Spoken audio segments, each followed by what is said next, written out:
Good morning, Raptor Freaks. Lexiot's here. Wednesday morning, the Raptors have defeated the Denver Nuggets in a very sound way, in a very powerful way, in a way that, in some ways, what you do is if you want to have a lot of money to burn, you better earn it.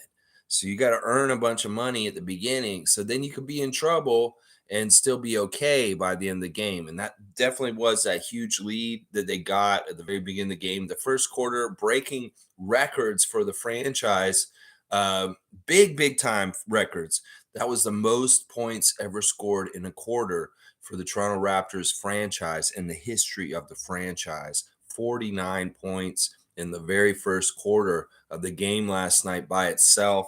And we saw just what it looks like when everything is clicking and everything is going how we thought it could be going, just how badass and amazing this team can look. It really is, to me, the biggest key about why that happened and how that happened is that you've got five starters that really know how to look out for each other. And if you look at this box score, you'll see that all of them had at least 3 assists each. That there was 3 assists by OG, and that's the least amount of assists out of the starting lineup. You got 4 assists by Pascal, 5 by Scottie and Jakob, and 7 by Fred. So that's very even, like passing and looking for each other in the starting lineup. And I really do feel like those assists are a big part of the whole thing. The fact that they were all getting assists and going in different ways. In fact, we saw really cool combinations of hookups. One of the special combinations that we saw a bit of yesterday was Jakob to OG. And I told y'all before when Jakob showed up and OG was coming back from injury, that the chemistry between Jakob and OG is just as good as Pascal and Fred. It's just that we hadn't seen it on display very much. Well, we did last night. We saw Jakob finding OG in all kinds of different ways, whether it was out at the three-point line with a lob to get a dunk or just a pass to get him a good post-up move down low with a smaller defender on his back. There's so many good things to look at from this game last night. So many brilliant highlights, so many things that the team did really, really well. And I'd like to go over it with you guys here in the comments. I hope that you had a great morning. It's such a bright, sunny day in Toronto this morning. Monique is first in, y'all. From start to finish, 3 stars of the game. Fred, OG, and Scottie. You know what? You have the exact same 3 stars that I have. Now, Fred obviously is the number 1 star of the game last night. Fred was the man, much to the dismay of the people who hate Fred. Oh no, Fred played so good. Now we're going to be miserable, even though the Raptors just played one of the best games of this year and they looked so good last night. The people that hate Fred are going to be so upset because Fred was absolutely the man last night. In fact, Fred did some stuff last night that made me like, oh my gosh, this dude is feeling it. He showed us his whole bag of tricks. He had a little bit of everything last night, whether it was a go through the lane and get a crazy layup with some crazy English, whether it's an ankle breaking move to shake Aaron Gordon or different people off of him with the different things, the little floaters, the mid range, and then you boom, hitting the long outside threes and just being a badass. Freddie was definitely on last night. 13 of 22, 8 3-pointers. This is only the third time Fred has gotten 8 or more 3-pointers. Of course, one of those times was when he scored all those points against Orlando and achieved the franchise record for scoring in a game. So this is the third time, and he's the only Raptor to ever shoot and make 8 3-pointers in a game 3 times. So Freddie was getting a couple accolades, and there's other things that he's been getting recently we're not even talking about. He's been moving up lists on all-time Raptors lists. He moved up on the steals list last night over Vince Carter.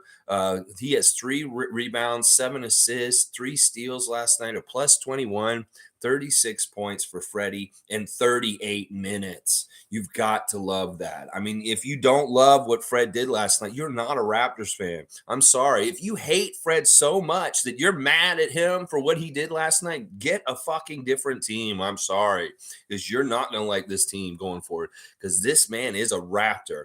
And as he said at the beginning of the year, he wants to be a Raptor for life. So something's just not going to jive with this. If y'all are Fred haters and you want to be in Raptors Nation, well, you might need to get either go under a rock or just shut up or just, go do something else with your life, because he's here to stay. If you've seen anything that happened last night and understand the importance of him to the Toronto Raptors and what he does, and did you see that he could balance being the man and taking lots of shots and also distributing, also being the outlet guy to set other guys up like crazy too. He can do it both, and he can weigh and measure which and what on which trip down the court and what is the best option at the time. In fact, Nick was going on and on in the press conference after the game about Fred's decision making last night being just so crucial to us winning, that he managed the game perfectly, that he was doing all kinds of stuff, getting guys involved, just doing amazing things. So Freddie, you are a badass. And honestly, I loved watching, because I saw him there underneath the basket with Darnell early in the game. I was like, oh, Fred Jr.'s at the game, just sitting there watching his dad. And I wonder if that has something to do with Fred Sr. showing up and playing big time in front of Jr., who was sitting right under the basket with Uncle Darnell. And man, oh man, at the end of the game, of course, he comes over and high fives his son in a peanut shirt, and they walk off the court like heroes. Fred Jr. is a factor. I'm going to tell you right now, that young man is a good luck person for the Toronto Raptors. And seeing his presence at the game last night, I very do much connect that to their success. Seriously, I will know. Of course, Dad's going to get up because he wants to set a good example for his son and show him what he can do on the court. This is how you do it, son. This is how you do it, Junior. And that's a little bit of what Fred was doing last night, showing Junior how to play the game the right way. OG was fantastic once again. OG is in his zone right now. He is in a two-way game zone where it's like I don't understand how he does this. Like, in some ways, what OG did last night is amazing. Because, listen, they're talking about this man on the other side like he's going to be the third-time MVP of the league this year. That's no slouch. This guy's difficult. He is huge. He has such a good passing eye, and he's just very good at everything. Nikola Jokic. Well, who do you get to come and take care of this problem? It's a little bit of a drip. That's right. You get the man with the big wrench, the OG Plumbing Company, to come and shut the water off on that man. Well, I'll tell you, shut the water off equals 28 points and almost a triple-double. Well, in my eyes, it does. Because if you watched that game last night, you saw that Denver could not do what they wanted to with Jokic. And why? It's because of a man named Anunoby. That guy shadows him and physicals him and just does everything around him that makes it so difficult for them to get Jokic going. As Alvin was saying during the broadcast last night, stay at home. Don't worry about those other guys. Play one-on-one against him and cover up the passes, and don't let him get his teammates more involved so that they get going and feeling good. And I think that is a really sound strategy. Okay, let Jokic get a couple little moves down low real quick, spinning around, using his size and height over us. Sure. But don't let him pass that ball to Aaron Gordon or Porter or a KCP or anybody to get them getting going. Yeah, that's smart. That's really smart. And they played this so well against Nikola last night. But meanwhile, OG's able to play this incredible level of defense on the two-time MVP of the league. Listen up, Defensive Player of the Year voters.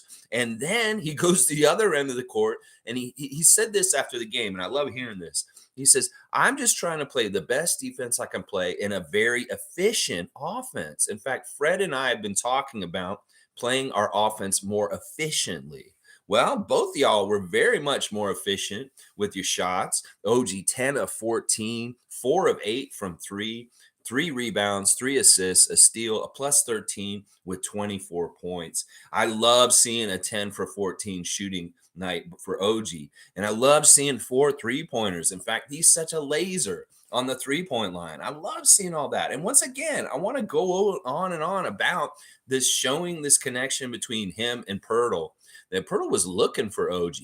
And I really like that. It's like we're a nightmare. They don't know who they're going to throw it to. Yeah, you think Pascal's the guy, but look out. There's OG, there's Fred, there's Scottie.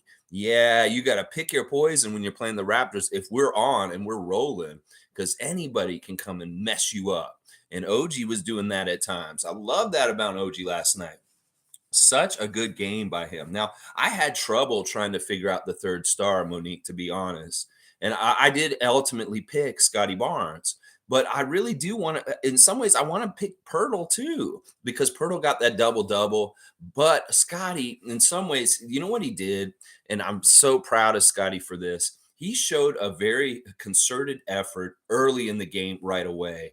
He seemed engaged in this game all 4 quarters, and that he was giving really good effort and doing superstar kind of stuff at each quarter, so that he was really engaged and doing really good stuff. 8 of 16 from the field. He made both his free throws. 4 offensive rebounds for Scottie. In fact, the offensive rebounding that Scottie's been doing lately is so badass. In fact, in some ways, I want him to get with Chris and Precious and Jakob and talk about rebounding and how to go about doing it. The one thing that the Raptors are doing these days that I absolutely love, like I'm a huge fan of Dennis Rodman and I'm a huge fan of rebounding, is this whole like go up there with 2 hands and grab it and bring it down and slap that hand on it. Like get those 2 hands on it, because that's how you can out rebound other people so much better. If you get 2 hands on it, they're going to try and get 1 hand on it, but you go up there and grab it and snatch it down out of the air. And we're seeing that from people like Scottie and Chris and Precious and Jakob. And it's so awesome. I love seeing our Raptors rebound with 2 hands, bring it down, secure it, hold it hard, and out rebound guys all around you. And Scottie out rebounding people in the middle of the lane, like with Nikola next to him, he's going and getting it. And then not only is he going to get it, he's throwing it back down on them. Scottie, your aggressiveness on going on the boards right now, continue, please. It is such a great attribute and something you can get a lot of success and a lot of points in your NBA career the more and more you attack the offensive boards. And I'm so here for it, Scottie. Oh my gosh, I'm so here for that. And then he got 5 assists also. So he's a part of the passing fun, going every which way. Plus 24 with 18 points. Scottie Barnes, the 3rd star. But very, very close behind. And this is the thing. This is a sign that we're getting good production. I've been picking Poeltl as one of the 3 stars no matter what the last few games, because he is a baseline of solid contribution night in, night out. Honestly, that is what Poeltl is. But in this case, there were 3 other Raptors that actually beat his double-double. And that is a good sign to me, because sometimes that 3rd star has to be Poeltl. But no, not last night. 5 of 6 from the field, 11 rebounds, 12 points, 5 assists, 1 steal, and 2 blocks, a plus 30. In fact, Poeltl was our highest plus minus on the game last night, showing he has a real impact.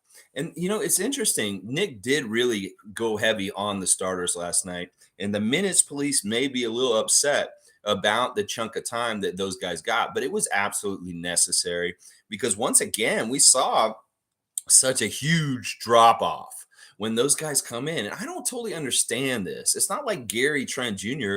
wasn't on the starting lineup for a huge part of this year. It's not like Chris Boucher and Precious have shown like a consistent, crazy good effort of energy off the bench this whole year. What is going on? Is it just that we really look and see the old version of us before Poeltl was back here, when we bring in Precious and put him at the center, and then we see this is how bad our defense has been all year, guys, and we get to see this is the contrast. Poeltl's out there. This is how it is. When Poeltl's out, boom, this is what y'all were 2 months ago before Poeltl showed up. I don't know. I don't get it, because we got this huge lead in the first half. The first quarter, 49 to 30, a 19-point lead at the end of the first quarter. But then you put in the bench in the second quarter, and it starts getting ate up. It goes down to like a 10-point lead. And I'm like, what is going on with these bench guys? Are they really that much of a sieve, like where they can just flow right through us on defense? Because that's what it looks like. It's like we can stop everybody when Poeltl's out there and the starters are out there. But as soon as they come out, everything can come right in the lane and just do whatever they want. So there's something really weird about that. I was really expecting Nick, because of what he said, to play Koloko more. That I was really expecting that would be just a smart switch, because even when they put Koloko out in garbage time at the very end of the game for 1 minute, he showed a defensive aptitude and a deterrent for other people on the other team to not come into the lane and score. There were a couple of shots that were shot on him near the basket in the last minute of the game, and he very successfully made them miss it. So I don't know. In some ways, I know this is the stretch run. I know that you're having trouble trusting people off the bench, Nick. But in some ways, I really do want to see you switch Poeltl for Koloko for the rest of the year. Even if, listen, if Poeltl gets to play like 35 minutes, and that means 13 minutes for Koloko, that's fine. But keep them straight up, because when we don't have a big center out there, we're getting 8 alive still. And I don't like that. That's really risky. It's like when you put those bench lineups out there, we see just how bad they are. And we're like, put the starters back in. It's like, we can't wait for you to put your Poeltl back in when he's out. And that's something we got to figure out. I really wish these guys were more dependable off the bench. I don't even think that they're playing very bad or anything. It's just that that's how bad we've been, and we've been dealing with this whole year. And in fact, if you think about it, we've gotten any kind of defensive stands before Jakob showed up this year is actually pretty incredible, considering how much we were outsized this whole year in some ways. So yeah, good stuff. The 3 stars, and I'm actually kind of expanding it and saying there's 4 stars for the game last night, with Poeltl as the 4th. She's saying, I said it once and I'll say it again. Love how we shut down Murray and Jokic. Most points in the first quarter. More games like this, please. Fred hate? No. No Fred hate today. If you're hating Fred, you are delusional, and you need to just STFU, because listen, this man is amazing. He is a Raptor legend. He may be the Raptor GOAT. He may be one of the most important Raptors ever in the history of our franchise forever. And people need to put respect on his name and understand this. Realize that part of the reason why his words had so much gravity last week when he spoke about Ben Taylor and the officiating is that it's because he's very well respected as an undrafted player who made himself into what he is in the NBA. In fact, his story to a lot of people is very inspiring, because people understand how hard it is to make the NBA. And what Fred has accomplished as an undrafted player is really, really respectable. So in some ways, him speaking out does mean a lot, because this is the guy who wasn't really invited to the show, but he made his path into the show and became who he is. So there's so much to love about that. Oh my gosh, so much to love about Fred and his performance last night. Jamal Murray, before the game, he told everybody, there's no way in hell I'm not playing tonight. And he told Michael Malone that, and he echoed it in his pregame press conference, saying that Jamal came to me and he said, look, I have too many family and friends coming to this game tonight, coach. I have to play. So he did play. But in some ways, I think he may be still a little hurt. He looked a little weird out there. He wasn't his sharpest self. 5 of 18 from the field for Jamal. He was only 1 of 8 from 3. Thank God. 3 of 4 from the free throw line. 2 rebounds, 9 assists, 2 steals, 1 block, a minus 20. In fact, he was the worst plus minus on the Nuggets last night with only 14 points. Now, he's a very good player. Don't get me wrong, but we do good things against him, obviously. And, listen, there's an article on ESPN this morning with Michael Malone talking about his team and what happened last night. Let me just read some of the quotes from this. He's saying that the Nuggets have been on cruise control during this slump, that they're getting complacent, that they've been winning so much this season that they've been getting lazy and complacent. He said, right now we're just in chill mode, and you can't be in chill mode with 13 games to go in the season. We've got to try to find a way to get our swagger back. That's what he's saying. He's saying also after the game, several Denver veterans spoke up after the loss to the Raptors, urging the team to play better. Asked whether he thought the Nuggets needed to hear those words, two-time reigning MVP Nikola Jokic said yes. So maybe we've gotten a little soft with success, Michael Malone said. We've been on cruise control for so long. Number one in the West since like December 15th. I just told our players we've gotten away from who we are. Ooh, crazy. In a lot of ways, I feel like we have broken them. It is true. I think Nick Nurse had such a game plan against them last Monday. And that, like some people have said, that maybe that game plan got crumbled up and put in the waste paper basket. Well, the Bulls show up, they fish it out. Billy Donovan looks at it, is like, oh, this is what Nick Nurse did. And boom, they replicate it. And then, of course, Coach Popovich, he's going to watch the games that are ahead of him against the opponent. And he's going to say, oh, this is what they did to destroy the Denver Nuggets and beat them. And then he replicates it. And the Spurs, one of the worst teams in the league, beats them also. In some ways, I'm seeing signs that the Nuggets are broken right now. And that, us beating them like we did last night just shows even more how bad it is. It's not like they want to continue to lose right now. And they've got to try and figure it out. So, but in some ways, we've got their number. We figured it out. And that's the thing about us. We're a very powerful team. We can bust teams playing game plans up and screw them up for the rest of the year. We can get coaches fired. We're that kind of team, the Raptors. Now, we've had our problems this year too. We've been that doormat team also, as I've described recently. But we're definitely still that dangerous team that can absolutely destroy a team and ruin them for the rest of the year, just because our coach is such a wicked genius on defense. And they figured out how to beat a Jokic Denver Nuggets team. The secret's out. We ain't keeping it a secret. Everybody else can go look at it too. You're in trouble, Nuggets, because they know how to beat you at this point. Monique is saying, love seeing everyone in the chat on Raptors Tonight. Live stream from here last night. What a time. That father and son moment after the game was wholesome. Way to go, Fred. Yeah, like I said, Fred VanVleet Jr. is a good luck young man. And when he comes to the game, I love seeing him sitting at courtside, watching the game, watching his dad play.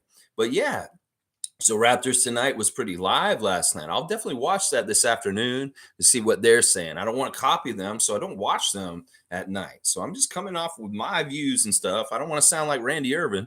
So yeah, this is important to do this. Tristan's here. Pow, pow, pow. That's right. That's much more like it. In some ways, somebody said, like, this is the team that we expected for this whole entire year, that first quarter Raptors team last night. In fact, they showed us the potential of them.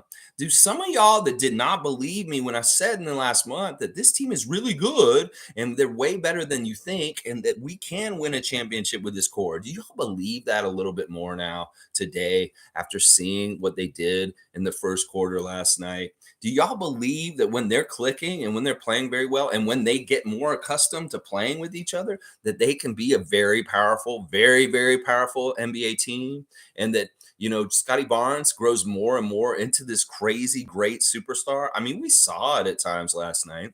He took control and he would dribble. He'd dribble into the lane and then boom, he's like turning and shooting right over guys, right in the lane, and very, very high percentage shots that he makes, like very, very like often. So I love what I'm seeing from Scottie. In fact, it's what I had hoped he would start to develop into. I was worried when he first showed up, because of all the passing, because he was shooting a lot of threes, that he would shy away from doing work in the paint and from like 10 feet in. But no, he is not doing that. In fact, he understands that his high percentage shots are down there and he can go get them when he wants to. He kind of said that in the press conference after the game in his interview with Savannah. He said, yeah, I can go get what I want. And I'm like, I'm all about that, Scottie. The more you understand your powers and how you can use them against the league and win in winning ways, the more fun this game is going to get, more and more fun for you, because you will personally be determining games because you have that skill and that power within you in your great athletic body. You can do this, Scott, whatever you want. We just live in this world. It's your world. You go do it. You do whatever you want, man, because, oh, man, I'm so here for it. And, yeah, they're going to be a very good team next year. Jakob Poeltl and, they set up the system the right way with Poeltl in mind and different people. Boom. We're going to have a very good season next year. I have a good feeling that we got a lot of the bad stuff out of the way this season. So good. Monique's also saying we definitely going to keep climbing if we play like last night. Booked my ride already for Raptors versus Pacers. Jack Astor's was my view last night. Okay, Jack Astor's. You were at Jack Astor's last night? You didn't go to the game? I thought you were at the game last night. Okay. We saw Sue was at the game last night. In fact, there's a picture of her on the Jumbotron. She was sharing it with us in the Facebook chat. Sue, you go. And she got her picture on the Jumbotron. Fun. Jimmy's here. Good to see the Pope of Positivity. Jimmy Pope. How about Steady Freddy? I know you were freaking out when he was going crazy. He was awesome. It's sometimes like, as he described, it's like the rim wasn't there. He wasn't touching the rim. That means he was really getting the net. And that means he was really dead eye. And you saw it with some of the shots he was shooting.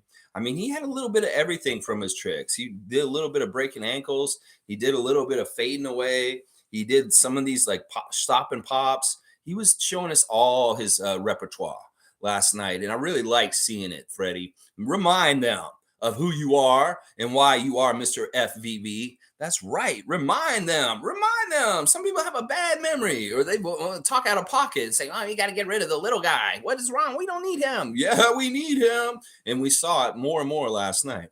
Monique saying Fred wasn't going to make us lose this game. No, he wasn't. And they said it after the game. OG said that, yeah, this game mattered because of the game last week, that they were thinking that way, that like they did get robbed by Scott Foster in Denver. And well, they wanted to make damn for sure that they weren't going to lose this one. And boy, did they come out overpowering. In fact, they did two things that I was saying they needed to do yesterday, and it worked to a T. The first thing was go low first, and they started with a Poeltl shot to break the seal, open up the game. It was a little Jakob short shot. It was high percentage, and that is the best way to start the game, because you see what happened in the first quarter. Everything just blossomed, like everything. Everybody was hitting shots and like sharing the ball, and it was just like a badass offense. And we broke the record for our team, scoring 49 points in one quarter. That is a big, big deal. But that's how you do it. You break it open down low with easy high percentage shots like Siakam this time, and then maybe boom, Scottie does a little move in the lane the next time, and then boom, Pascal, a little spin move, boom, easy shots, high percentage shots, and then build out, and then boom, you're hitting threes too, and everything is going good. And then the other thing I was saying was, and this is Monique also saying this yesterday, we got to jump on them right from the start. We got to get that lead early and build that nice thick layer of 100% Canadian maple syrup and build it up nice and thick, like 19-point lead after the first quarter, 49-30. That is a brilliant, perfect, huge lead to have after the first quarter. And that's what I'm talking about. That is what we needed. We needed to be ahead, and we stayed ahead the whole entire game. In fact, this is the first game this season that the Denver Nuggets played Nikola Jokic and they did not lead the entire game. That has not happened at all this season until last night against the Raptors. Every single game that Nikola Jokic has played in this season, the Nuggets have had the lead at one point in time. Well, they did not last night. We won that game wire to wire. We were the leader of the lead the whole entire time. Now it got close. In the fourth quarter, it got a little close and a little dicey because they were very close to us, but they never did actually overtake us. And we did really well. Weathering the storm. As the announcer said, bend, don't break. And really, make sure that you finish them off and finish the game strong. They were really, really smart when managing it at the end. And we saw big time plays made by certain people at the end of the game to really take it home. I'd see that Gary Trent steal. That was such a key steal. He telegraphed that, ran through, and boom, you get a really easy layup by Gary Trent when he telegraphed that steal. It's stuff like that. That's what I'm talking about. So having that double-digit lead, once again, it's safety against ref manipulation. And in fact, there was some of that going on last night. In fact, I want to talk about as a whole in the NBA right now, there's a problem with free throws. The Suns are very upset right now because Giannis Antetokounmpo got to the free throw line a lot, but the Suns did not themselves. And then we're seeing this kind of disparity in certain games in certain ways. And there are a lot of people complaining about this right now. We're not the only team seeing this and worried about why is Siakam not getting free throws anymore. Well, there's other stars around the league that aren't getting any respect and going to the free throw line right now either. So it's really weird. Like, why is this happening? Has this changed so much? Siakam was getting to the free throw line on a regular basis in December, but at this point, he doesn't get to the free throw line at all. Well, unfortunately, it's not just him that's having this happen to him. There's many, many, many people around the league that are having this happen. And it seems kind of unfair. There's like weird imbalances towards people like Giannis and Nikola Jokic getting the favor to get to the free throw line still. It's almost like, all right, do you have the superstar MVP caliber card, or are you just like a star? If you're a certain level, you're still getting the nice calls. But if you're not getting the calls at this point. And it's kind of crazy. Like, a lot of people are complaining about it right now. They really, really are. Like, I think Monty Williams was saying that Giannis got more free throw attempts than the whole entire Phoenix Suns team in the game. Recently. So that's messed up in some ways. That's really messed up to me. But Nick said something about it. He's like, what is different between what Pascal did in December and now, as far as like why he's not getting the free throw line?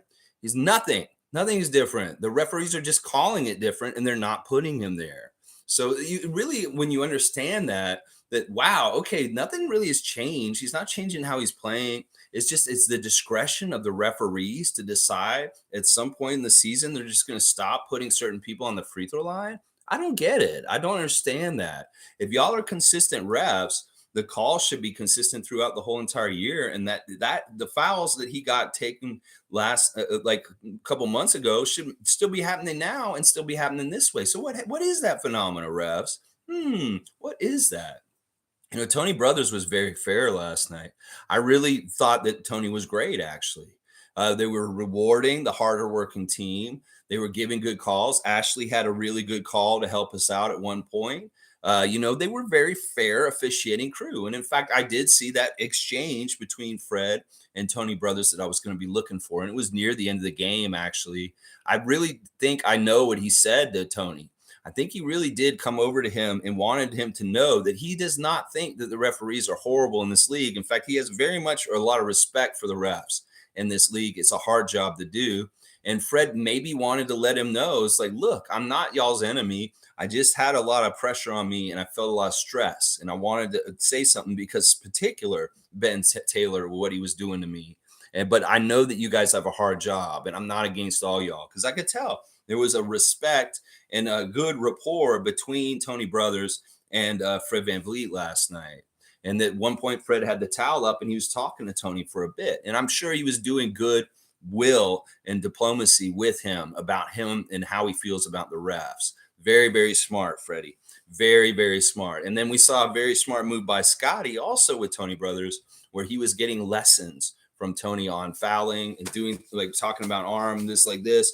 And that, like they said, like Alvin said in the broadcast, if you go and you listen to the ref, you go pick his ear and say, listen, how can I do this better not to get the foul? And you listen to him and then you show the results on the court afterwards. That it really feeds an ego. Seriously, like, think about it. Tony Brothers is telling, well, you can't do this, Scottie. You can't do this. And say, well, Scottie's really smart and he can learn real fast. And he starts listening. He does exactly what Tony says. And Tony's like, he's listening to me. Oh, I like that kid. It's that kind of phenomenon. So I think that once again, Tony Brothers is not an enemy to the Raptors. Raptors fans that think that are crazy, because honestly, he's an enemy to superstars in this league. He's an enemy to people that piss him off, and we don't piss him off. In fact, I think he likes us because Fred's an underdog and we're a hardworking team. And in some ways, we are fun to root for because we are not necessarily the most favorite team in the league. And, in some ways, he respects that. So I'm going to continually defend Tony Brothers when Raptors fans come at him and say, oh, he's one of the worst refs and stuff. No, he's not. He's one of the best refs. And he just has a reputation because a lot of big name players have had problems with him because he stands up to them. And I'm okay with that. In fact, he's more likely to screw over Nikola Jokic than he is Fred VanVleet, honestly. So, yeah, good game last night. Space Cadet saying Fred haters Let's see his jump. I love this. Fred haters in meltdown mode. Yeah, I mean, worst week ever for Pensair. Oh my gosh. He's got Chev coming after him. He's losing subscriptions. And Fred is on top of the world, baby. Fred is a hero in the NBA for speaking out last week. And he's a hero once again in Raptors Nation for being an ultimate competitor and playing at a high level last night. Such a good game last night for Fred. Really, really love seeing it. Nako's here. Good to see Nako the Nacho. OG, Fred, and Scottie playing like the Nuggets couldn't bang with us. Couldn't hang with us. That's right, Gerald. Yeah, they had such a hard time with our guys and keeping them off the glass. They had such a hard time with just like understanding what we're going to do next. I really do think they are a bit lackadaisical, the Nuggets, and there are some issues with them for sure. They're an interesting team. It's going to be really weird to see how this season finishes out for them as far as things. But yeah, what a great job by them. Now, Siakam, he was, you know what? Listen, I'm not going to dog on Siakam. I'm going to say this right now. Siakam was very happy with the game last night because it was a W. That's all that matters to him. In fact, he can have a game where he doesn't score as much as other people, and he's very, very happy. He just wants to win. And in some ways, he did very good job in the game, even though it wasn't like a Pascal level game, as Fred put it after the press conference looking at it. He's like, I know this isn't normal numbers from Pascal, but I'll tell you, he's probably really happy with how the game went. 6 of 16 from the field. He missed all 3 of his threes. He only got 1 free throw, and he missed it. And it was like the first free throw he's gotten in like 3 or 4 games. It's crazy. 8 rebounds, 4 assists, 1 steal. Plus 17 and 12 points. I don't mind that. Listen, these other guys can show up and do things and fill in that hole. He's still contributing. I mean, those 4 assists matter. That 8 rebounds matter. The 12 points mattered by Siakam. And, that's the thing. Different guys are going to step up and have big nights. One of the reporters in the scrum afterwards asked Nick about why Siakam and Fred can't have a good game on the same night. And it's either like one of them has a really big game, the other does something like that. I think that's bullshit. And Nick answered it right. He said, well, that's not true. There are often games where both of them have good games and they play very well. So it may not be very often, but there are very much games where Fred and Pascal both go off. And I can remember a few this season. But in some ways, it makes sense because, as Nick said, it's the matchup. It may be that somebody has a more favorable matchup that night, and that is why Siakam has a very big game and Fred's not as good that night. Or Fred has a really good night last night and Siakam doesn't. It's sometimes just the matchup and the concentration of the other team's defense and who they want to key on that really determines this. So, in some ways, I don't know why a reporter would ask that question over and over again about how why is it that Fred and Pascal can't both have big games on the same night? That's bullshit. They can. And in some ways, you're trying to manufacture something that isn't really there when you ask that question. I think that was Louis Zatzman who was asking that. I'm not totally sure. But yeah, it's like, that's a dumb question. Let's just let that go. Anything where it's like 2 players and you're trying to say, why can't they do this when they're both, fucking let all that kind of shit go. That's Pensair kind of thinking. These guys can coexist and do whatever the fuck they want on any given night at any given time. It's just different guys are going to step up and be the leading scorer on different nights. And that's the great luxury of the Toronto Raptors lineup is we have like 8, I would say 8 different guys that could step up and be our leading scorer on any given night. Is more likely it's going to be Pascal or Fred or Scottie or OG, but it could be Gary. On some nights, it could very well be Precious. It could very well be Jakob. So it's just good stuff all around.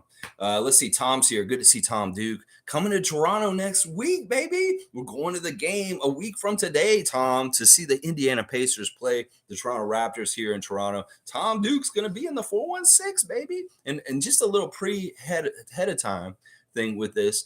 Tom and I are going to be at the game before outside. So if anybody wants to come meet Tom and I, to meet Tom because he's in town and also come see me, we're going to do something similar to what we did in the preseason where we all met at the Star Columns outside at I don't know, maybe around 4:30 or something like that, sometime early before the game so that we can all hang out and kind of meet up and see each other.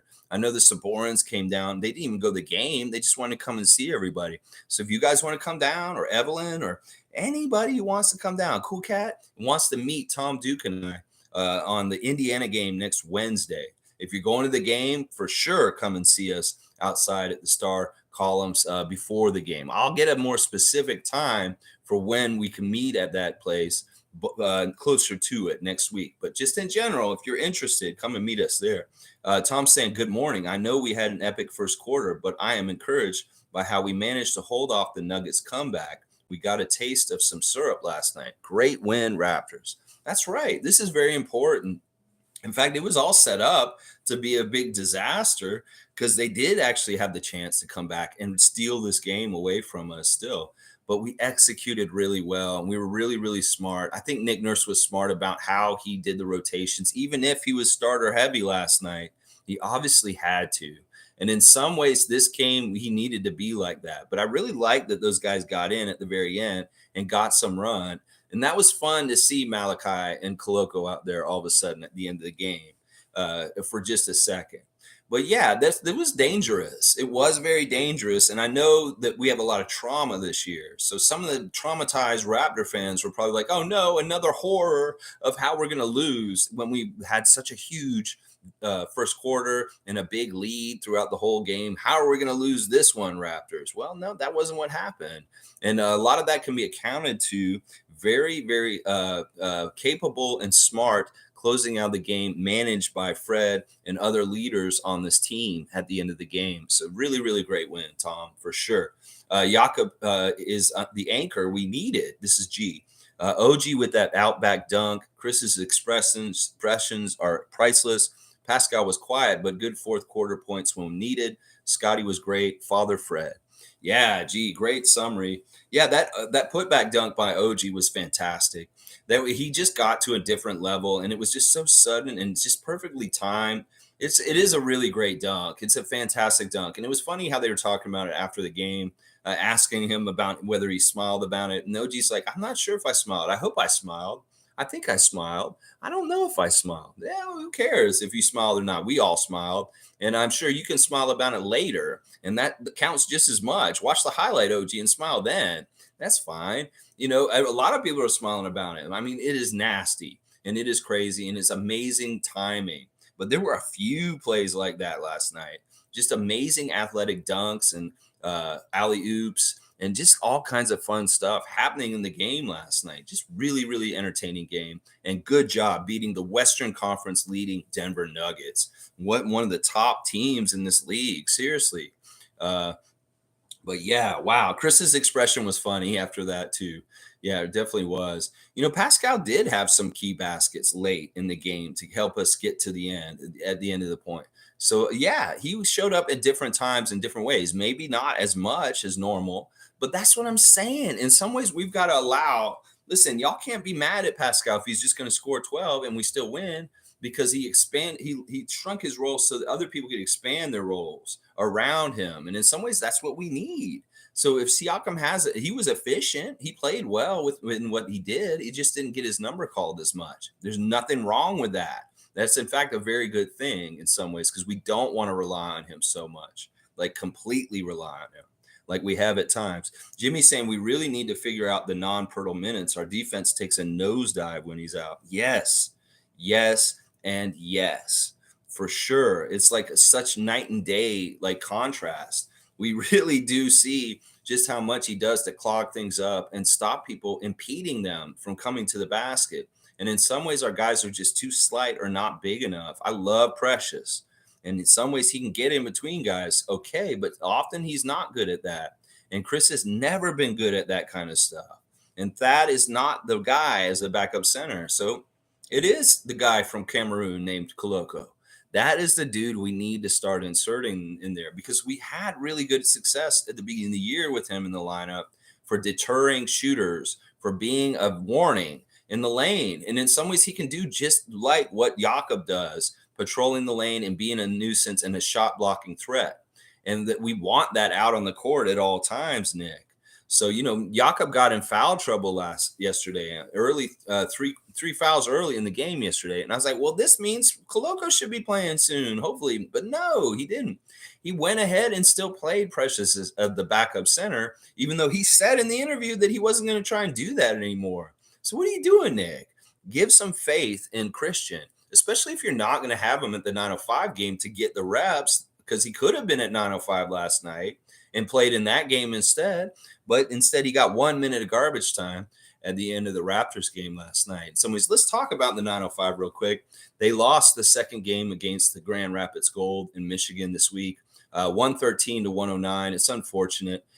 They were really close to, it was kind of similar to the game with the Nuggets for us last night with the Raptors, except in the inverse. The Grand Rapids Gold jumped out on us at the beginning, and they had a really good lead for most of the game. And then some point near the fourth quarter, the Raptors started coming closer to them and started really nipping at them really late in the game, and they were tied, and they had their chances very close. They were only 1 point behind. It was 104 to 105 with 3:40 to go, and it was so close. Sterling Brown was really trying to will them to win, but then at the very end, Grand Rapids managed the game just right and won the game by 4. Now, the Raptors had a really hard time. Raptors 905 had a really hard time producing points from their starting lineup. There were a couple guys on the other side that were just killing it. This Jack White guy is annoying. 10 of 21, 5 of 10 from 3, 18 rebounds, 28 points, just nasty. And then the Duvall guy, the guard, he was also a problem with 20 points and 11 rebounds himself. So they had a couple big time scorers on the other side that were really kind of controlling the game. And none of the Raptors 905 kind of stepped up to be the man. They were kind of all kind of not shooting very well and just kind of like having a hard time. But even though I'm going to give the first star of the game to Gabe Brown off the bench, 8 of 18 with 6 of 15 shooting from 3, 24 points, 3 rebounds, 1 assist, 1 steal. Gabe has just continued his fantastic play off the bench, and some of the things he's doing, I'm really, really excited about him and his prospects for going forward in the future. I really hope that he can become somebody on the main Raptors roster. Sterling Brown is my second star. He was really trying to help them close the gap at the end, forcing his will on the game. He had a double-double, 22 and 12 rebounds, 7 assists, 1 steal, 1 block, a +5, and 10 of 23 from the field. But yeah, too little, too late, and not enough at the end. And then my third star is a role player off the bench. I'm going to give it to Ryan Hawkins. He was 4 of 7 from the field, 2 of 3 from 3, 6 rebounds, 4 assists, 1 steal, a +2 with 10 points. So yeah, it was a tough game. I don't know why Ron Harper Jr. did not play in this game. It says rib contusion on the box score, but he hasn't been listed on any injury reports. So I was really shocked to see Ron wasn't playing last night. Of course, he could have helped us, probably been a difference, maybe helped us win this game. Jeff wasn't that good last night. Jeffrey Doughton Jr., a -12 with 15 points, 5 of 13 shooting, 8 assists, 2 rebounds, a steal. Yeah, he could have been a little sharper. David Johnson, 4 of 10, 2 of 4 from 3. 2 rebounds, 4 assists, 13 points. Could have got more from him. Joe Weezy, not horrible. 6 of 14, only 1 of 5 from 3, 9 rebounds, 2 assists, 1 steal, 13 points. We needed more production from guys like Doughton, David Johnson, and Joe Wieskamp, and we just didn't get it from them. That could have been the thing that put us over the top. Now, Joe Weezy, this morning, Blake Murphy's announced that Joe Weezy's been called back up to the Raptors main roster. So he is available tomorrow for the Raptors. Now, I'm wondering about this because, y'all, tomorrow we have 2 games again. But the game for the 905 is at noon. They're playing at noon tomorrow, and then we play at regular time later against Oklahoma City Thunder. So I'm wondering if any of the guys who can play double duty between the 905 and the Raptors will be doing that tomorrow. There is a high chance that, Joe Weezy may be playing in the 905 game and then be available for us against the Thunder later that night also. So we'll have to pay attention to that tomorrow to see how they deal with their roster moves between the 905 and the main roster, because they actually are able to. I think are they here? Where are they tomorrow? Let me just look at that real quick. I should look and see where the game is, because that obviously has something to do with whether they can do both games. Yeah, it is here. It's Lakeland Magic at Raptors at noon tomorrow. So definitely can do double duty, maybe possibly between the two. Now, as far as like any more notes with that 905 loss to the Gold, it's tough because they're 14-13. This is a tough stretch in the G League for the playoffs. And right now, currently, the Raptors 905 are sitting outside of the playoffs technically because they have the same record as College Park, Lakeland, and Cleveland.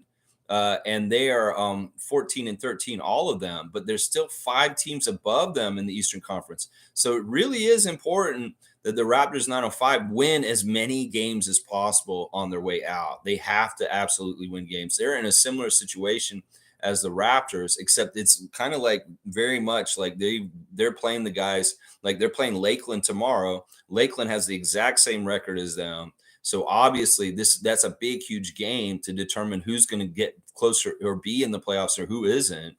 So the same thing next week with College Park. That's going to be a very important game also because they have the same record also. So the 905 and the Raptors are both in win mode. They have to win. They need to win really badly, really, really badly. A couple more notes just on the side players for the 905. Kyler Kelly, 3 of 6, 6 points, 9 rebounds, starting for the Raptors 905 with two blocks. He could have scored more. Morsel and Tillman off the bench, 4 points and 2 points respectively. But yeah, this is a game that the Raptors 905s may regret that they didn't win near the end of the season if they didn't make the playoffs. So we'll have to see how it all pans out for them in the end. But yeah, they got to win these games. So tomorrow, Lakeland Magic, noon, Paramount Fine Foods Center. Yeah, there we go. Let's see. Monique is saying, love seeing how pissed Mike Malone was. I don't like that. I like Michael Malone. Seriously, in some ways, he is connected to our franchise, and he's family in some ways. He's the son of the original Raptors coach, Brendan Malone. So in some ways, he has an affinity for our team that y'all may not realize because his dad used to be our coach. Now, he was only a coach for one season, but he's still a part of our history. And it was funny because the game was on NBA TV in the States last night, and they had the crew calling it from NBA TV headquarters with Isaiah Thomas and Greg Anthony. And Isaiah Thomas, of course, is very good friends with Brendan Malone from their days in the Bad Boys in Detroit, because Brendan Malone was one of the assistant coaches under Chuck Daly.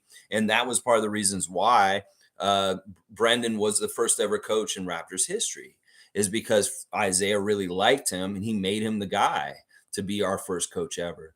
So there's it's funny. Isaiah was talking about Michael Malone in the broadcast last night, like he's family. That he was like very much like in some ways like he was on Denver's side in some ways, because you can tell he has a lot of respect for Michael's dad, and that in some ways Michael Malone is by extension family to Isaiah Thomas. So very interesting connections, and know that Michael Malone is actually kind of Raptors family indirectly. He's like Gary Trent Jr. He could come back and coach us. He could coach the Raptors down the road, and that would make total sense because his father coached the Raptors before. So that's kind of cool. I like that. I don't like seeing him pissed. I kind of like the guy myself for what I just described. But, it's tough. He's in a tough place. You get lackadaisical. Things are so good, and then things kind of change in the environment around the league. And now all of a sudden you're like, holy shit, and it's the stretch run. In some ways, Denver's set up to stay at number one for the rest of the season, but they could get in trouble if Memphis or one of those top teams close to them do get going crazy, like Sacramento.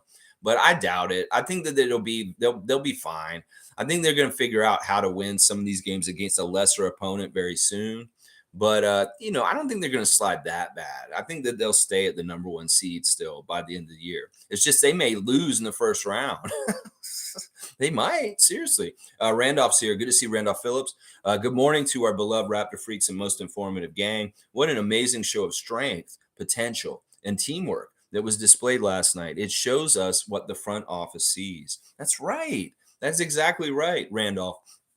This season's been hard for Raptor fans to see exactly who this core is and understand just how powerful and amazing they actually are. That this collective of talent and athleticism and IQ and just all around different stuff is a really amazing group. And that Masai knows this, Nick Nurse knows this, but the results haven't shown this. So the fans don't know this. Well, do you know it a little bit more now after last night? Raptor fans that doubted what they're fucking doing with this core and why they're doing this. Do you understand now exactly how good it can be if we get it going the right way and we get good feelings and we have the right system and the right kind of stuff going on? That's right. A 49-point first quarter, breaking all Toronto Raptor records for scoring in a single quarter by any Raptors team in the history of the whole entire team franchise. That's damn truth. And that's what you see last night. And I love it. I'm so here for it. And we want to see more of it, Raptors. That's right. This momentum that we wanted from last week's game against Denver that we were stolen away from, we got it back last night. We got it on layaway. Yeah, we still got it, bitch.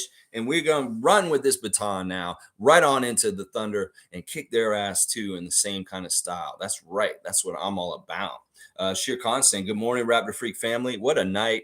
We all know that offense is probably not going to extend outside of Freddie, OG, and Gary. The only thing matters in the clutch for the Raptors is lockdown D.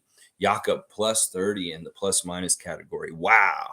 Yeah, he's a big factor. And like, honestly, he's such a hard working guy. And he's so like, he's just out there doing good stuff. And you could really tell, like, look, I don't see any friction between those 5 starters. They really do click really well together in all kinds of different ways. Like I said, for Jakob not being back for that long, his chemistry with the Raptors is really, really good. And it's like you can totally trust him being out there, even though he's a new arrival, because he really does have accrued work with Pascal and Fred and OG, and that they really do fit really well. And then Scottie, he's a really quick learner and he's understanding stuff. We really did see a lot of good synergy around all kinds of different people. There was that one play where Fred set up Scottie underneath the basket and he found him. And then he came and he touched his shoulder or his neck afterwards. And he was kind of just talking to him for a sec.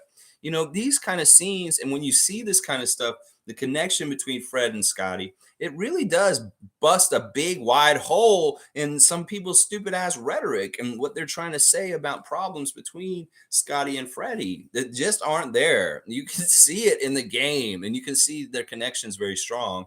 And what do you think Scottie thinks about playing alongside Fred when he puts a performance like that out there? You think he's upset about that? No, no, he's proud of the captain and him playing so well. And he's kind of like, I'm glad he's on my team. Of course, he felt like that last night, seeing that performance by Fred last night.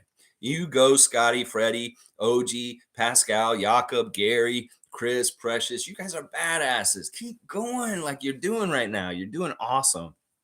Tristan saying that's the Fred we're used to seeing. Yeah, that was Fred last year. That's a top level Fred. And they were kind of asking him after the game, is like, Fred, last year you were really good at the beginning of the year and then you were hurt the second half of the year. In some ways, this is the opposite this year.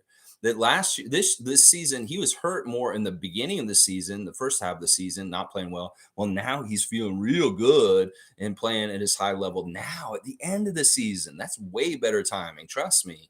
And that may be foreboding a much better playoff run this season because Fred is healthy. And that could be a huge difference between last year against Philadelphia and whatever we're going to do this year. So I'm really, really happy about this. It is the Fred that we're used to seeing. Fiercely saying, good morning, fam. Great win. Where to start? From OG to Jakob to Scottie to Freddie. His haters didn't sleep well, laugh out loud. A few good looks from Barton and Boucher. Even Gary, who didn't shoot well, had a good defense. Yeah, I was really proud of Gary. He came out there and he hit his first shot right away. And he contributed in little ways throughout the whole entire game. He didn't get a super amount of minutes, 25 minutes, 3 of 9 shooting, 5 of 5 from the free throw line, 3 rebounds, 2 steals, 11 points. Just enough, just very much like Siakam.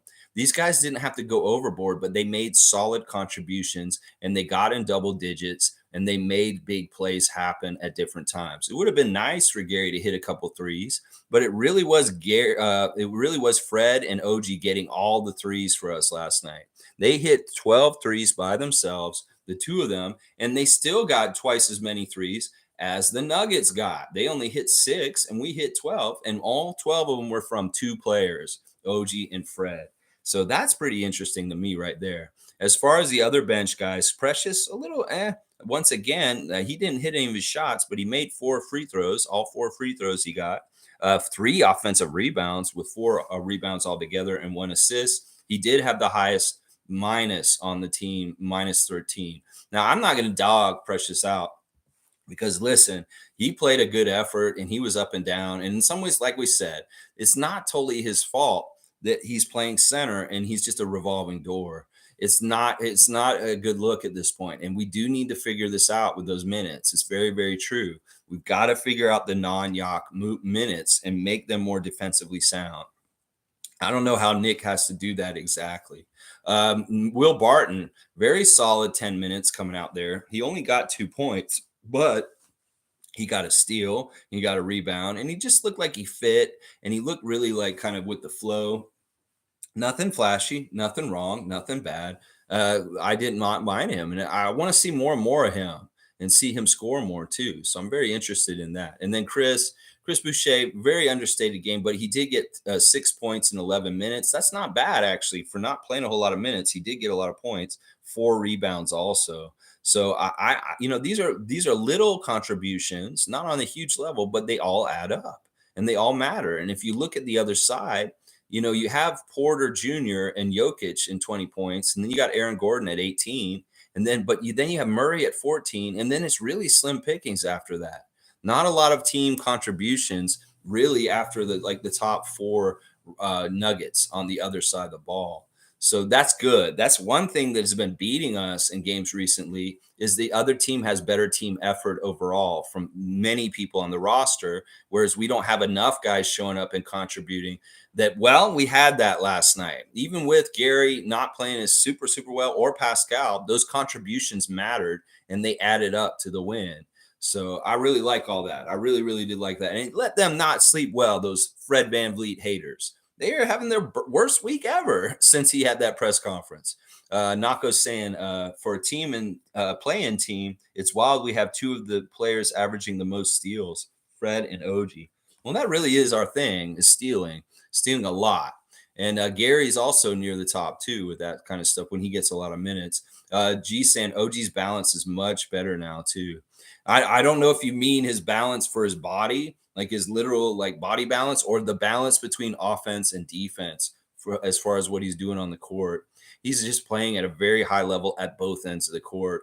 And it's so fantastic to see. And you can tell he's happy. You can tell he's really enjoying it. And that he's listen, this is the other thing that on the download people aren't talking about enough. This has been one of the most healthy years that OG's had in recent years. He's played more games this season than recent years where he missed a lot of games. So on the download, that's another victory about the season. In some ways, OG gets a tag about getting injury prone or something like that. Well, fuck that shit this year. He may have had some injuries at times, but he's had the most games played in a season in a couple years now this year. And on the download, people need to realize that. Tristan saying OG played crazy. I love those threes. And if he can keep hitting those, that's seriously dangerous. Laugh out loud. Yeah. Yeah, it's really key. I mean, we're going to need some of these guys to always be hitting threes, obviously. And that's where we've had problems is when none of them are hitting any. We need Gary. We need OG. We need Fred, Pascal. We need Scottie. We need Chris, Precious. Any of those guys, they got to be hitting their threes when they get the opportunities. And the more of them that are hitting their threes, the better. But yeah, Freddie really dialed in. And then OG, listen, OG may be the most consistent three-point shooter on our team. You really do get the feeling that it's all about his form, his fundamentals, and he really looks at squaring his shoulders and having his form a certain way every time. And that's why it's money, is because it's practiced the same way and it is very fundamentally strong. He may have the most fundamentally strong jump shot on our team, and that may be part of the reason why he has such good, accurate success. Is that he's very fundamentally good as a jump shooter. And I love that about him. I love that. Tom's saying he was so cool in his post game, insisting he did smile after the dunk. He's so mild-mannered, unassuming, but you don't get that feeling when you see dunks like that put back or some of the alley-oops that were thrown to him from people like Jakob last night. Just fun stuff happening on the court. We had a lot of cool dunks in the game last night. There's a lot of fodder there for Paul B to go over and put in the highlight reel for this year. There's some of the really, really fun stuff like alley-oops, put back dunks, just emphatic dunks by Scottie, throwing it down on them, just all that kind of stuff. And then, of course, Fred with his breaking ankles and his crazy layups and stuff like that. Really good stuff all around. Very entertaining game last night. Callie's saying that dunk by OG was a statement dunk. Love the aggressiveness. Yeah. Yeah. And he came from nowhere. Like I kind of saw it developing, but I was like, no way, really? And just perfect timing and just perfect. Like in some ways, he dunked on, like, I forget who was underneath him. It may have been Jokic, but yeah. And Scottie dunked on Jokic last night, too. There's a really fun picture still of Jokic underneath him, and Scottie's just like, yeah. I love that. I love that so much. Nako's saying OG in general is really good at dunking. Yeah. Yeah, he's fun. Like I like, and sometimes he'll get in the break and he'll have a breakaway. He'll throw a reverse or something like that. It's kind of fun when he does a little bit not the normal basic dunk. Like he'll do a flashy dunk every once in a while. But of course, he's really fun when he's like right next to the basket and he just elevates and he just throws it down behind him. That kind of stuff is fun too. But yeah, the alley oops, very fun last night. I love seeing the alley oops, different ones to different people. I think Jakob had an alley oop and OG had an alley oop, and that's just good stuff. Let's see. Tristan saying Scottie was going crazy with the rebounds. It looked like he didn't care if he was getting hit in the face and banged up. He was just going for it. Did y'all notice something also about Scott last night? It was very interesting. Did you notice he did not get in the referee's face or complain at all? In fact, he had some really big dunks last night where he could have thrown it down and then he would have done the, where he poses and he's really strong and he yells. He didn't do that. Did you notice that? That Scottie was not like using his breath or his energy to exalt or do anything like that. He was very workmanlike as far as like, okay, I did this. What's the next play? I'm engaged. I'm not getting distracted to be like yelling or like getting on the refs, complaining, turning to them or any of that stuff. He didn't do any of that last night. He really kept his head down. And he stayed focused and involved in the game. And I applaud you, Scott. That is showing a maturity really quick. And you're quickly learning that this is the way to go. You can get those flashes and like, look, there's going to be a point where you're going to throw it down and you will still go, wah, because it means that much and it feels so good. But if it's just a random play, you want to make it a boring play, an everyday play, just act like it's something you do all the time and that you don't get that crazy about it unless it's really, really special, monumental, big time play at a key moment in a big statement. Sure, do it then, but save it for other times, like for that time, and not do it all the time. And boom. Because I know in some ways, I think Scottie said this in this Twitch last year when he's watching a replay from the first season and he dunked and he yelled. And he said, yeah, I was kind of out of breath after I yelled like that. And maybe I don't need to yell like that because it may take away from me being able to get back up the court as quickly because I yelled and put so much oxygen out of me. That makes sense. Because it's like in some ways you don't want to do all that yelling and stuff like that because it can make you tired, a little more tired quicker. So I think that's part of it. It's like you can do the dunk. The dunk speaks for itself. You don't have to do the yell and the pose because that may actually tire you out even more than the dunk. But yeah, I think you notice that he's quieter around like not doing any of that kind of stuff. And he was definitely not doing his normal complaining to the refs about getting hit in the face or stuff like that. He really didn't do that. He just kept playing. And it was really awesome to see real maturity and growth in Scott in that way.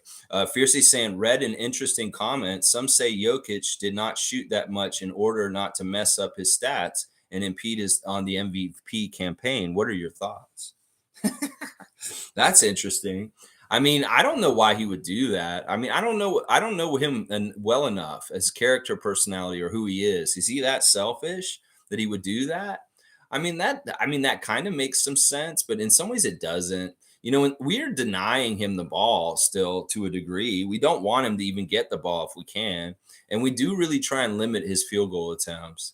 I don't know. I think this may be a little silly to read into this far.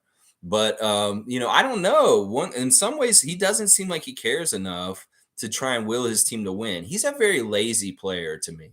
Like he's very, very good and he's very, very talented. But once again, also you look at him, he doesn't work out. He doesn't have to do anything. He's like very just, I show up, I'm this person, I'm so good. But in some ways, he doesn't try as hard as he could. And it makes you wonder if he really did work as hard as the average NBA player has to make the league and do what he does. Just how even more incredible Nikola Jokic could be. Like, seriously, what if he lifted weights and he had more muscle instead of being a fat kind of blob kind of body? There's different things about him that could make him better. It's like Luka's the same thing. Luka had that little pot belly and kind of like didn't have any muscle definition. Well, the more he gets more muscle on him, he gets better. And I wonder about that with Nikola because he's not athletic looking. It's like his body could be molded better to do more things. So I don't know. This may be true, Fiercely. I won't say that this is untrue, but I would like to think that he's not like that, but maybe he is. I have no idea. I don't know him well enough. Logical saying, salute the real ones. Project Truth always. Mike, great win. Can we put if Fred VanVleet scores a lot, we lose to rest? It's about others scoring enough when Fred has to shoot a lot. Looked a lot tighter defensively. Great effort. You go, Mike. Yes. He did the right stuff, like diverting water in the right ways, whether it was his own water to flow. He picked the right times, or he was looking for other people and getting them going too. In fact, that is the part, like I keep saying recently about the point guard's job, is it's not just all about you. We had point guards like Allen Iverson, Stephon Marbury. They kind of set a tone with a new shoot first, pass later point guard in this league. And more point guards are very much just like that. But in some ways, it really is a gift and a skill to know innately when you should pass or shoot and when you should be setting other guys up. In fact, you want to get the other guys going, with yourself. And that's part of this important. It's like juggling balls. Well, you can get going yourself, but you need to get Scotty going. You need to get OG going. You need to get Jakob going. And that all helps. And you want to get all the balls in the air, not just your ball. Like if you're just throwing your ball back and forth, that's nothing. That's not going to add up to enough. You need like 4 or 5 balls that you're juggling as the point guard and getting these guys going offensively.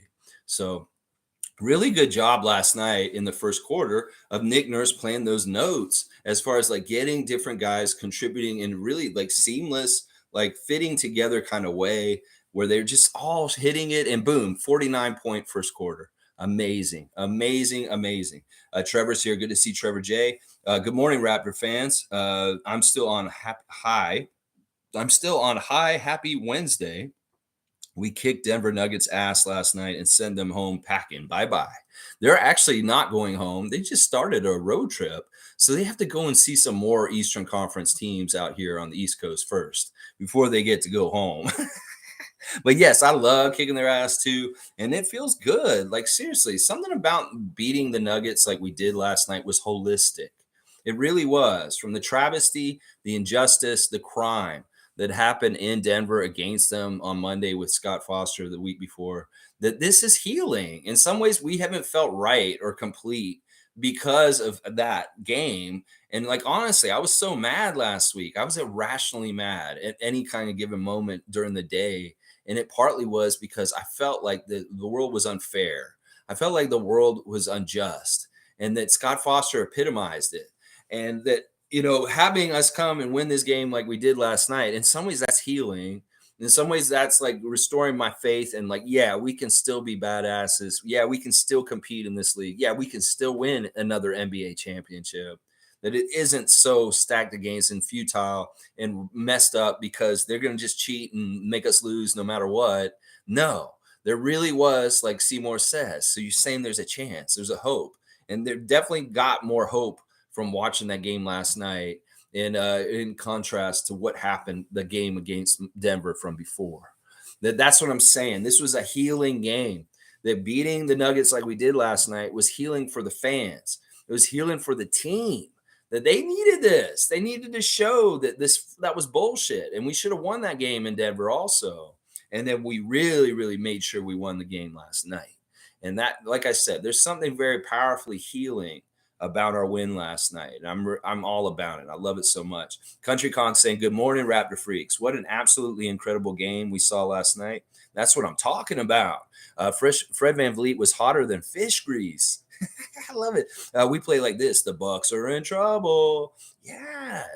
Whoever it is, Celtics or Bucks, whoever we get. It could be a weird thing where there's a flip and the Celtics actually flipped with the Sixers. What did the Sixers get to the second seed all of a sudden, somehow, some way before the end of the season? In fact, what if we have a will to make that happen because we beat the Celtics twice in their home arena in the last 2 times we play them?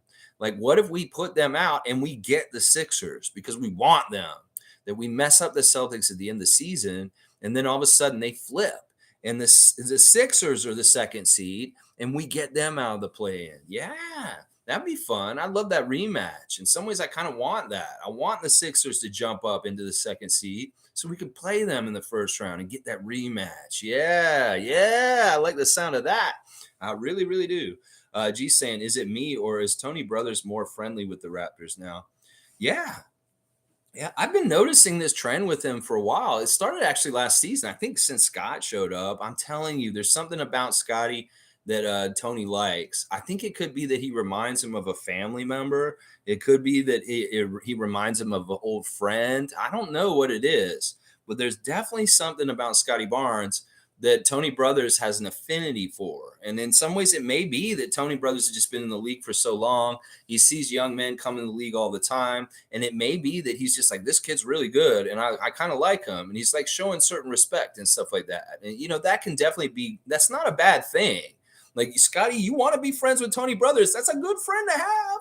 That's a very good friend to have. You can get on his good side and all this kind of things. That is fantastic. I think Fred and him get along great. Because honestly, like I said, I saw them talking at different times during the game. Very much the utmost respect and dignity in the interaction. You don't have to show up, Tony, to get good things. I mean, in fact, if you come at him like a bitch, he's more likely to treat you like a bitch. But if you come at him as like a mature person and a tough guy and be like, listen, eye to eye, man to man, Tony, can you please call the same calls down the other end as you're calling in here? That if you come at him like that, he may respect you more and be like, yeah, these guys are working hard. I like this team. This young man, Scottie Barnes, he's a future of this league. And I'm really proud of him as the way he carries himself. It could be all that kind of stuff. Who knows? But it definitely does seem like, listen, anybody who thinks Tony Brothers is our enemy, you're wrong. You're definitely wrong. He is not a bad ref for us. He may be a bad ref for a lot of people in the league, but not for us.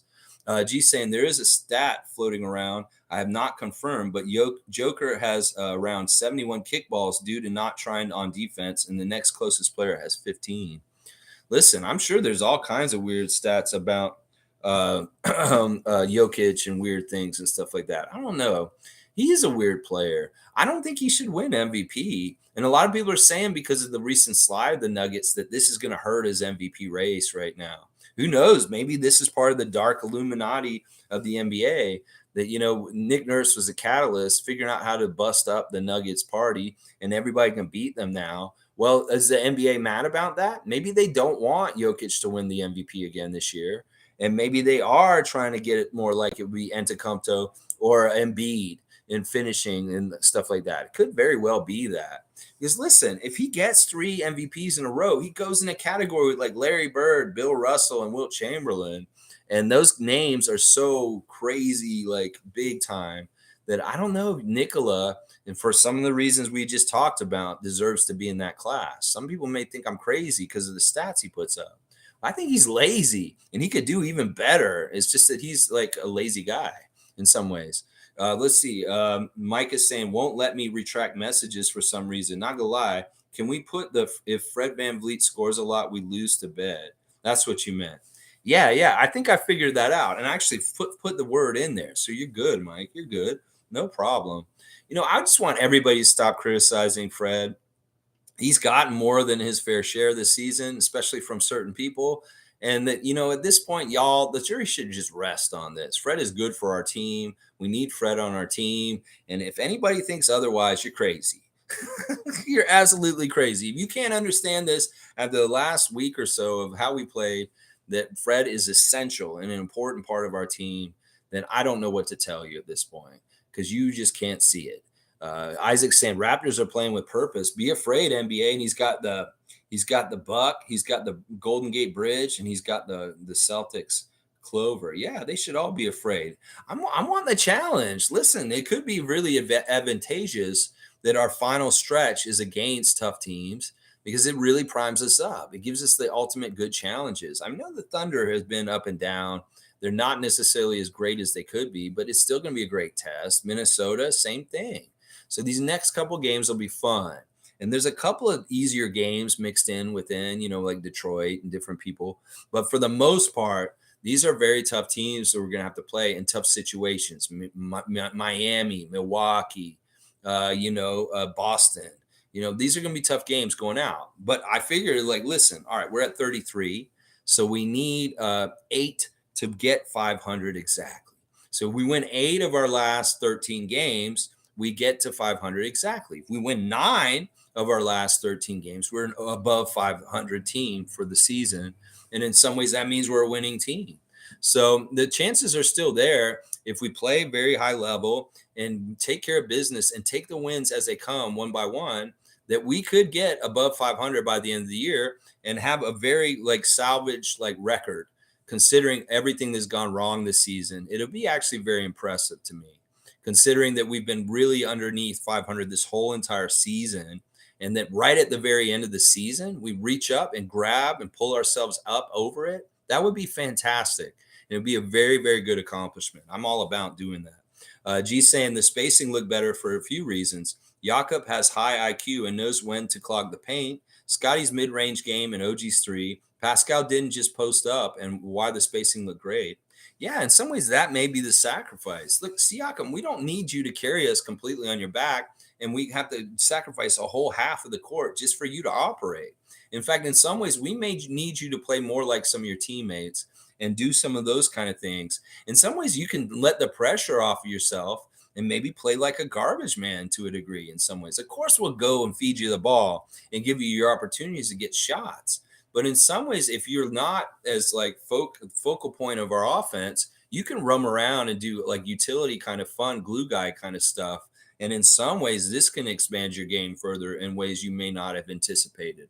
That seriously, you don't have the onus of being the number one scoring option on our team, and we go in other routes. You can very much be this guy who just worries about rebounds, just worries about really sound defense like OG does.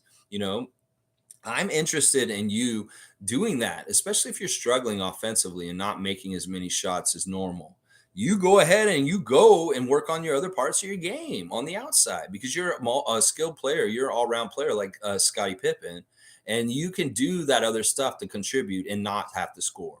And that's the thing I'm all about, Siakam. You can find different ways to win without being the number one option. And in some ways, it'll be a lot of fun for you. Trust me, it'll be a different kind of puzzle, and not so run the mill every night. I have to go through me in the grind, and I'm tired and I'm worn out because so much has to go through me. Yeah, take a step back and maybe look at the secondary stuff that you can add to help the Raptors win otherwise. I like that. I like that idea. Let's see. Jimmy Pope saying the Defensive Player of the Year award is overrated. Brook Lopez is most likely going to win. And who would you rather have? 1 through 5 defender who also lock up your best player versus a smart center who just does drop coverage? OG, of course. Yeah, Jimmy, this is a great argument, and I agree with this. Nick said it. He's like, look, what is there not to like about OG with his defense? He can guard the 1 through 5.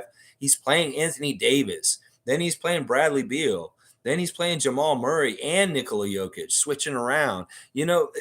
It's so apparent and true that OG is one of the greatest one-on-one defenders for any player in this whole entire league. You can pick anybody in this league, and you can put OG out there, and he can somewhat stop them or stifle them. There's not many guys in this league that you can say that, as far as you go all the way from the quickest guards all the way up to people like Jokic and Embiid. That is in itself is important. Now, the other thing about Lopez getting all this heat, look at this bullshit that he did in Sacramento with Trey Lyles the other night. Look, he's a goon. He's an overrated goon. And in a lot of ways, I think that, you give a player like him who's going around and getting in all these weird shit with people like Gary Trent Jr.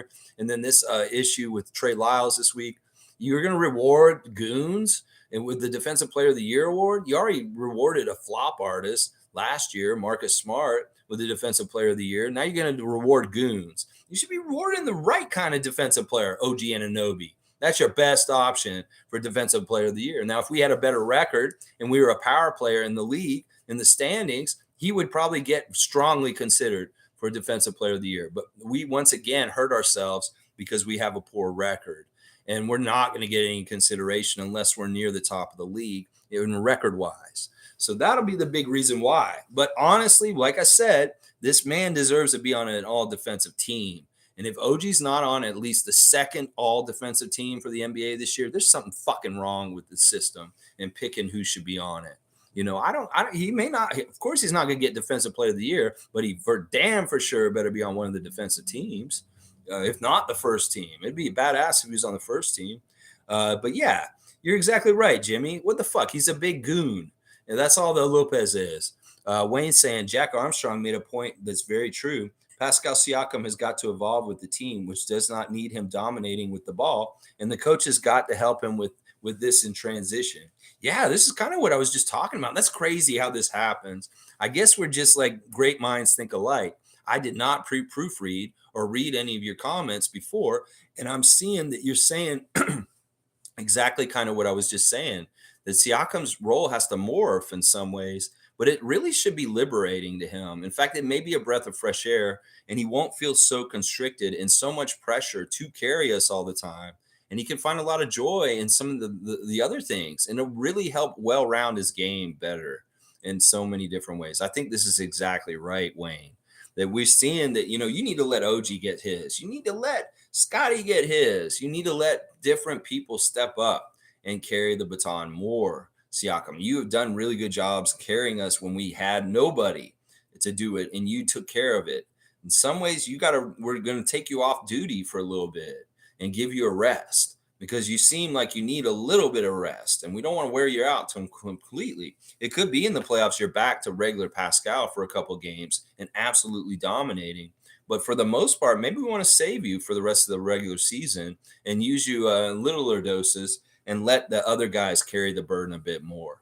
Let's see. MSJ is saying it does seem that Tony likes us a bit more. But last night, another glimpse of what this team can be. Yak, love it. And Barnes and Fred VanVleet in the backcourt is working. Auto back, pickup shooting, we're set. Yeah.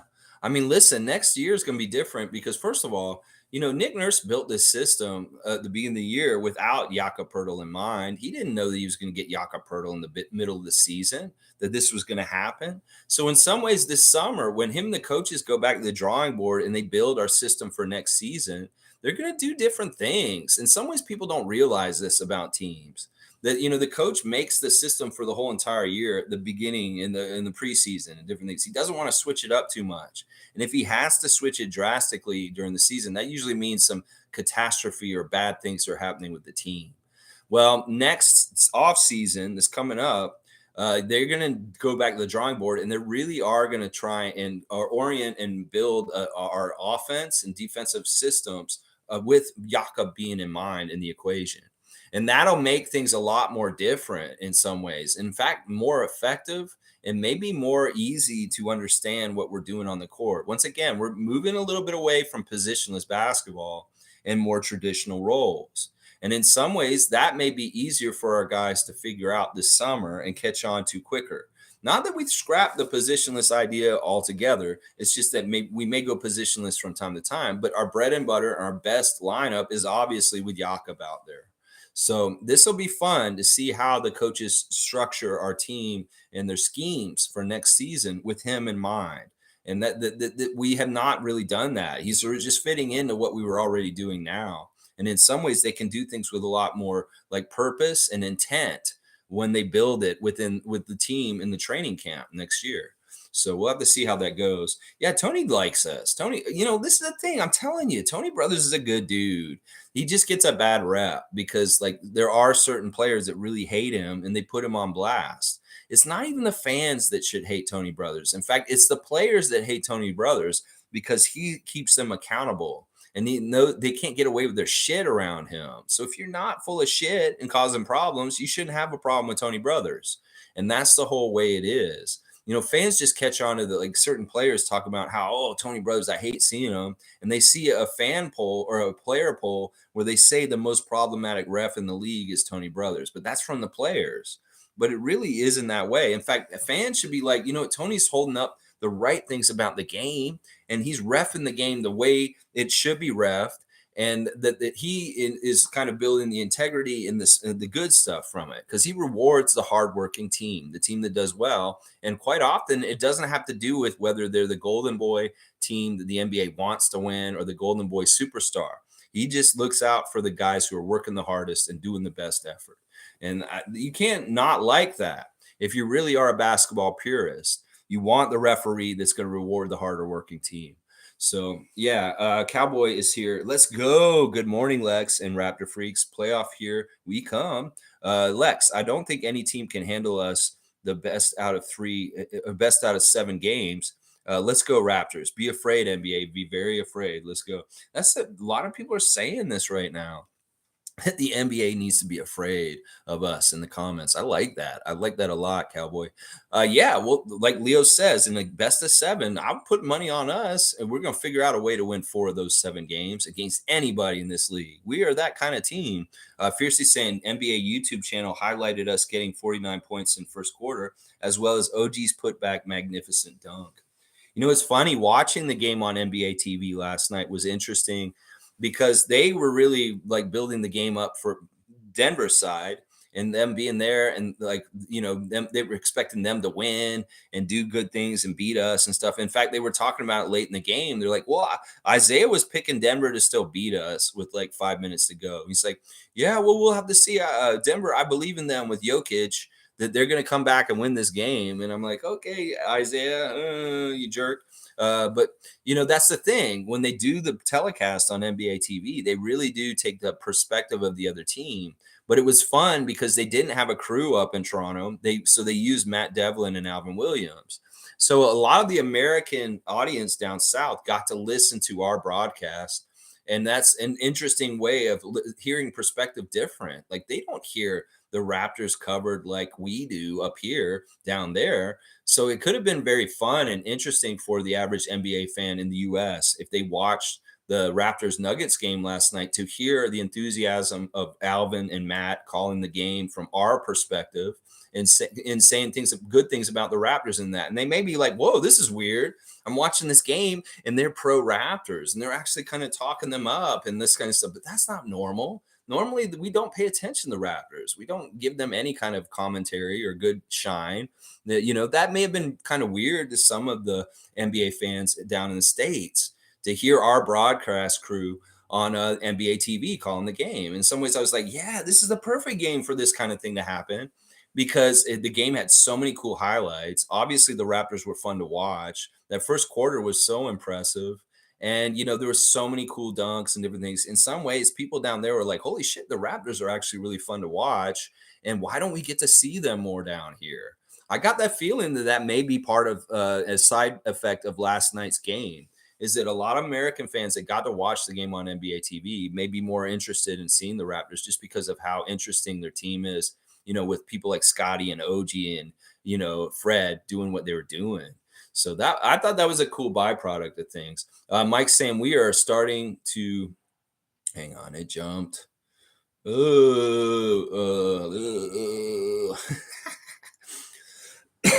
Excuse me. All right, where's Mike's comment? I don't want to miss anything. Holy crap, you guys filled it up. We are starting to see the fruits of the pain earlier in the year, pushing OG and Scottie's offense. Now, when things are going, we should have a Hydra look with Fred, Spicy, OG, Barnes attacking in balance. Yeah, I like that word, Hydra, like the multi-head attack, and you don't know which one's going to come at you. And maybe you chop one of the heads off by ejecting Scottie Barnes, but we still have other heads that can come and attack and bite. I really do like that analogy. We are like a Hydra. We have a many head attack. And there's not just like 4 or 5 heads. It can be like 7 or 8 heads on any given night. So, yeah, I like that. I like that a lot, Mike. Forgetful saying, I agree that having a big man on the floor almost all the time is important. But I think having a floor general for 48 minutes even more needed. Hopefully, Raps can find a second point guard as good as the first. That is the other drop off we see. When Fred's on the court, things are really good. And when he isn't, we're in trouble. Will Barton is still learning. He's not bad. He's not horrible. He does some of the things that we've been seeing from Fred, especially last night, as far as picking and choosing when you shoot and when you pass. In some ways, I don't know. We still cover this up by using Scottie and Pascal as the backup point guards in some ways. I don't know. This is tough, but it is true. We see the drop off when Jakob leaves. We see the drop off when Fred isn't out there also. And how do we make that smoother and make it not such a stark contrast, Nick Nurse? How do we do that? What do you do? Who do you lean on? Who do you get to do that? We'll have to see. Jimmy's saying props to the NBA YouTube. They posted an hour plus highlight compilation of our historic playoff run. Hey, there you go. Listen, I love that. Some people don't celebrate our championship as much as they should in the NBA, and I'm glad to see that. Wayne saying this win is a synopsis of the potentiality of this team. Alex, you're on point with Ref Tony. Our team is liked by all because we're not a dirty team. We just play ball. No Embiid or Trae Young antics. I mean, there are some things we do that are a little dirty. I mean, we do hit people when they come in the lane, and we are fouling people. But you know what? The thing I would say that we should be respected for is that we're not flop artists.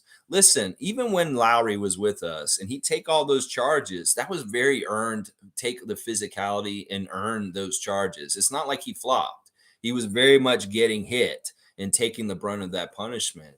And that, in some ways, that's different than just being a flop artist like Marcus Smart or Joel Embiid.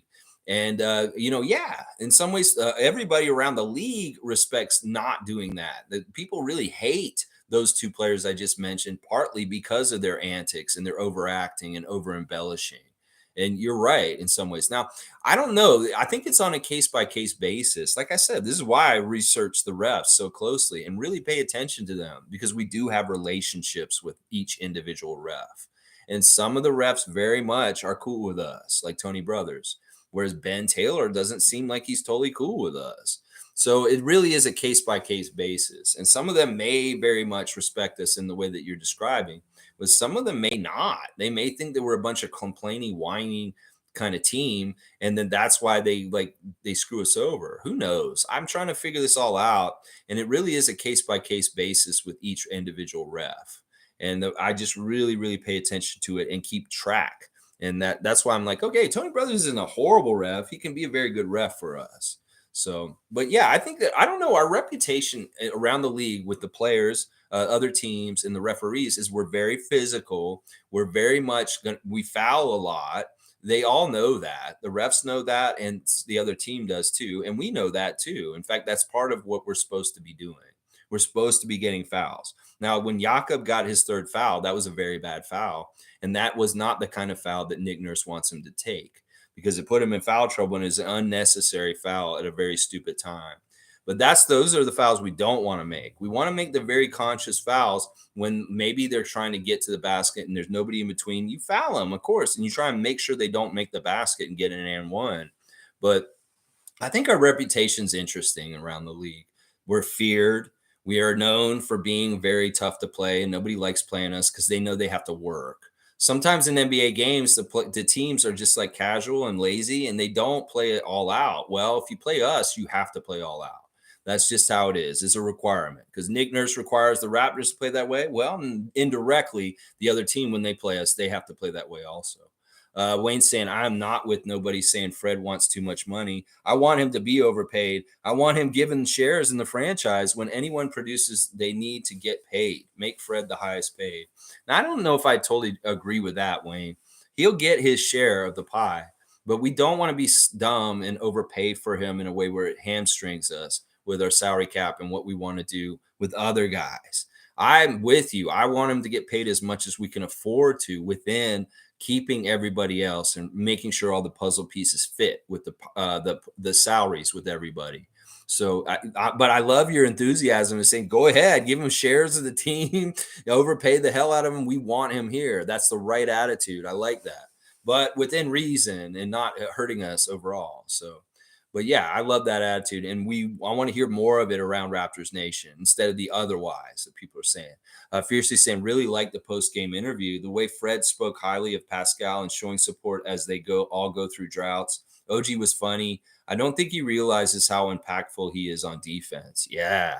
Yeah. Yeah. Fred was awesome with Pascal. He really treated that very gingerly and light. And he said, look, I was here with where he's at right now a couple times this season also. We all go through this. And he was just very like kind and just a best friend to Pascal in that moment when he was describing Siakam's struggles recently. But he said, he's like, I got to get him going again. And we got to look out for him and get him back. And we know he will come back. It's just a really strong, supportive, great teammate. Doesn't really go along with some of the rhetoric that people were saying about him, does it? No, it doesn't. No, it doesn't. Logical saying we have built up Spicy, Fred, OG's off-ball and on-ball tools and play sets, so this enables the offense to be fluent and effective on any matchups. Growing Scottie off-ball is as key as on-ball. Fred is the key. Yeah, I love all this kind of stuff. And, Scotty's enjoying this. Like, listen, this has been a tough season, the ups and downs, very wearing on your spirit, wearing on your physical, how you feel. But, this kind of stuff, the light at the end of the tunnel, the seeing the gold, the getting a big victory over Western Conference leading Denver Nuggets, this is all really heals. Like, it's a healing salve. You have all these hurts and you just put it on you. Oh, it's feeling instantly better. It's that kind of feeling from a win like last night. And it's encouraging. And it really does like motivate and make you want to go back to the drawing board, not to go back and play some more games and like kick some more ass because you're enthusiastic now again. Like enthusiasm is garnered from a win like last night. And then things are a little bit easier and more fun instead of like a week ago when there was just a bunch of losing. It's a great thing. It really is. Race Mode saying trade Fred VanVleet. Only the real ones know. Let's go. That's right. Who is saying that? We got to go find the receipts on Twitter. All these people talking out of pocket about Fred VanVleet all season. Yeah, we're going to come get the evidence and we're going to come ask you how you feel now. That's right. How do you feel now about Fred VanVleet, haters? Yeah, how you feel? G saying people press that like button. Thank you, G. Yes, please hit that like button and subscribe button. Please hit that red subscribe button and join the Raptor Freak Nation. Yeah, yeah. MSJ saying Koloko is going to come online off the bench next year, it seems, but it's coming, and I, for one, can't wait. Yes, yes. I want to see more Koloko. In fact, I want to see him now, Nick. Don't fuck around with this. Seriously, you're not getting the right answers from Thad or Precious as a backup center. You don't have Juancho Hernan-Gomez anymore. We don't want to see Scotty and OG and Pascal playing the five. So put fucking Koloko in and go ahead and use him now. Give him a little chance early. Go ahead and bring him in as the first backup to Jakob Poeltl. If you don't have Poeltl out there, bring Koloko in. Let's be traditional. Let's get that 5 spot, a backup and a starter. Because we have centers now, baby. The Raptors have centers. Yes, yes. Sue saying, good morning, everyone. Amazing win last night. I got a little worried in the third, but we showed we could dig in the fourth. Sue on the Jumbotron last night, getting her face on the Jumbotron. Good stuff, Sue. And glad you got to go down there and enjoy the vibes at the Scotiabank Arena in person. Good job, Sue. Helping cheer on the team to a victory. And y'all, if you are interested in music reaction YouTube channels, check out Play It Again, Sue. It's on YouTube. Her and Chelsea and all her friends are always listening to cool stuff like Baba O'Reilly, The Who, and all kinds of great drops all the time. Play It Again, Sue. Give them a follow on YouTube, baby. Yeah. All right, Mike is saying those fourth quarter Fred VanVleet dimes to Scotty and through the game were looking sweet as F. That last one to pull ahead more was a nasty drop-off, not going to lie. Chemistry is better for sure than earlier this season. That's why they kept saying all last year, I just want to get them reps. I just want to get them reps. I just want to get them reps. I just want to get them reps. And you see, you get more and more reps. You get more and more connectedness. You get more chemistry. You get more beautiful like this and this and this. I still see the Raptors trying to force passes into heavy traffic of the defensive side. As far as like there'll be 3 Nuggets standing right next to somebody near the low post, and they still try and force the ball to them. Well, it gets stolen. Stop throwing the ball into the hornet's nest of the defensive team. You see more of the jerseys of the other team. Don't throw the ball in that direction, guys. That's a bad idea. Find wherever on the corner or over there who's away. Don't throw it into where all the opposing jerseys are. throw it the other direction, throw it to another person. I see this happen where I'm like, why are you trying to thread the needle and throw the ball where there's like 4 Nuggets standing right there? That is easy pickoff. In some ways, I want them to think about that. This goes along with getting higher percentage shots. We'll make higher percentage passes that are safer, away from all the traffic, is what I'm saying to those guys. Yeah, little improvements, little things can mean a lot. Let's see. Denal saying, watching 905 games, I've been very impressed with Sterling Brown and Gabe Brown. Yeah, they're good, aren't they? I mean, those two usually are in my top 3 stars. Those two guys, the Browns, Sterling and Gabe, no relation, but they are very much playing at a high level, and they are 2 of the best players on the 905 right now. Sterling Brown is that bucket. He really is like the Gary Trent of the Raptors 905 this season. He gets the threes, he goes to the basket, he fills it up. That's what he does. And then Gabe Brown, he's that great combination of size, tight, that's 6'8", and hitting threes. So there's some things about Gabe Brown that are very attractive for the NBA level. But yeah, they're playing such good level down there. Those two in particular. David's here. Good to see David Saborin. Was nice to see Scottie and Fred at least be able to pretend that they can tolerate one another. Do you think Scottie gets annoyed with Fred? Fuck you, David. This is what you're saying after the game last night. I don't know what's wrong with you right now, but I want to say fuck you, David Saborin. Seriously, you gonna come today with that after the game last night? They are fine with each other. Seriously, you want to get on my bad side, bro? This is 2 days in a row you're being overly negative for no reason. Seriously, that is a big bad one right there. I'm gonna give you a strike for even inferring these guys are not like that. Seriously, you got the wrong thing. You fucking listen to Pensera too much? Seriously, tread lightly, bro. Tread lightly. That really pissed me off. I did not expect anybody to piss me off this morning, and David is pissing me off with that bullshit. Get out of there with that bullshit. Who the fuck it? What? Why are the fuck you saying shit like that, David? Seriously, you're about to piss me off majorly. You better not be like this the whole time. Seriously, you might want to start retracting real quick if you're going to be like this today. Because I will get really pissed off at you, David. Sue's saying, I like the guys in Raptors tonight. Also saying, who cares if Pascal didn't have the highest scoring game? He did other things and we won. It is a team sport. Glad they weren't hating on him. Yeah. I mean, that's the way I feel about it too. It's like he contributed to the win. It did not be the biggest slice of the pie like he is sometimes, but what he did out there definitely helped us win. And that's all that matters. These guys are a team. They want it to add up to winning. Well, Pascal's part of in the winning is okay, even if he didn't score 30 points and get a double-double or something like that. You know, that's so true. And I'm going to have to watch that Raptors tonight after this, and I'll see exactly what they said. G saying, David, when I was at games, Scottie was chest pumping and high-fiving each other. Scottie has posted Fred. I'm sure they get along just fine. They do. This is a narrative that was brought up by fucking idiot Pensera. David, what the fuck is wrong with you right now? Seriously, go eat breakfast or go take a nap. Go back to bed, maybe. I don't fucking know. Take a shower. I don't fucking know. Let's see. David's saying connection between Fred and Scottie. It's pretty obvious that they don't like one another, in my opinion. All right, that's your second strike. Watch out. Seriously, you know what? Fuck this shit. Let me see if you have any more comments. I want to just see what you're saying. Because I am going to fucking. All right. We'll see if you come around. All right, let me see. Yeah, that's bullshit, David. And you got 2 strikes. All right, just so you know. 2 strikes right away. G saying that's not true. Not sure why that was even pushed to begin with. I've watched them share an exercise band laughing at pregame workouts. Yeah, I've seen them interact and everything's fine. I've heard Scottie himself on Twitch last summer talk about Fred. I know Fred likes Scottie. What's not to like about having such a great young blue chip young player on the team as a person on your side to help? What's not to like about having Fred on your side to help? You know, this is bullshit, David. And why would you even perpetuate this any further, especially after last night? This is ridiculous. In fact, it makes me worry about what your intentions are with all this. Seriously, this is Pensera bullshit.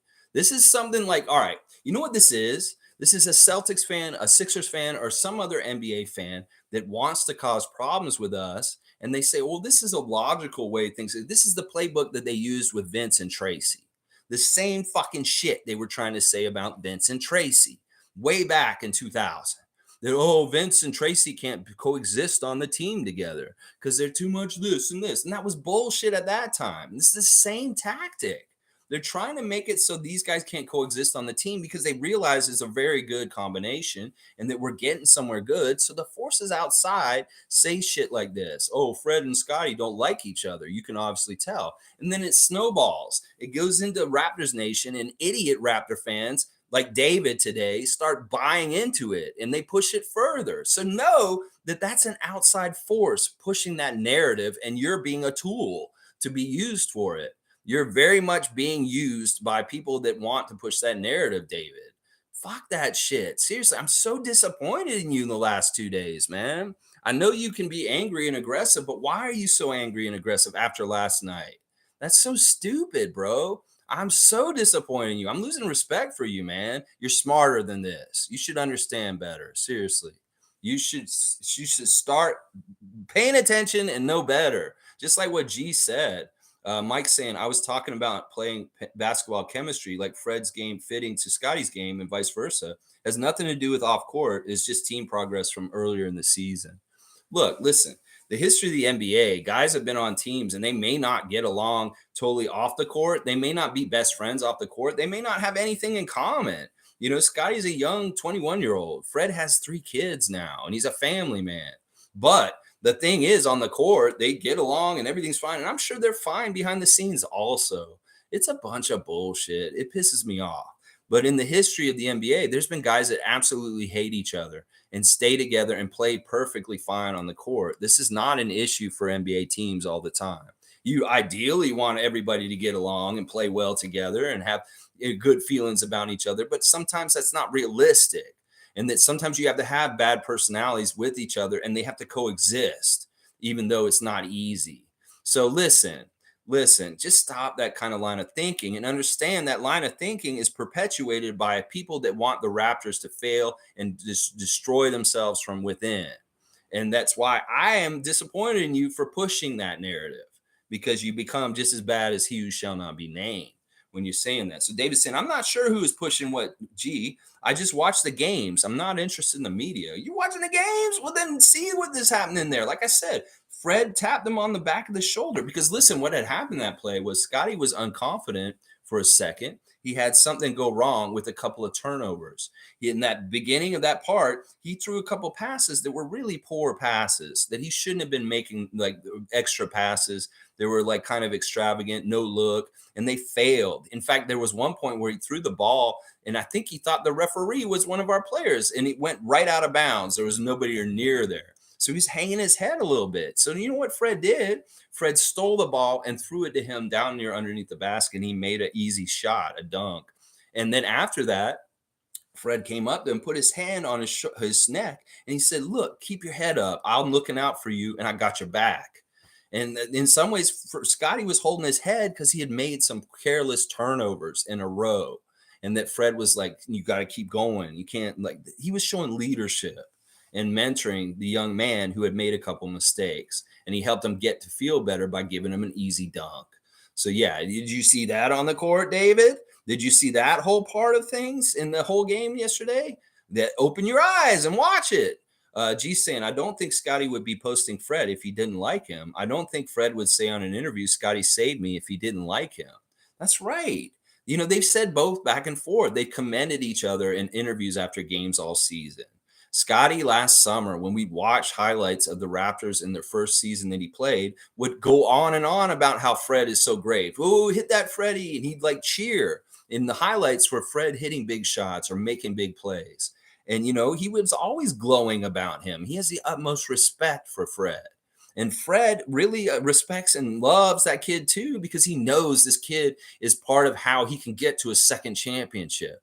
So what's not to like in this situation? I can't believe I'm trying to put this fire out right now of stupidity right now, David. Seriously, get that garbage out of here.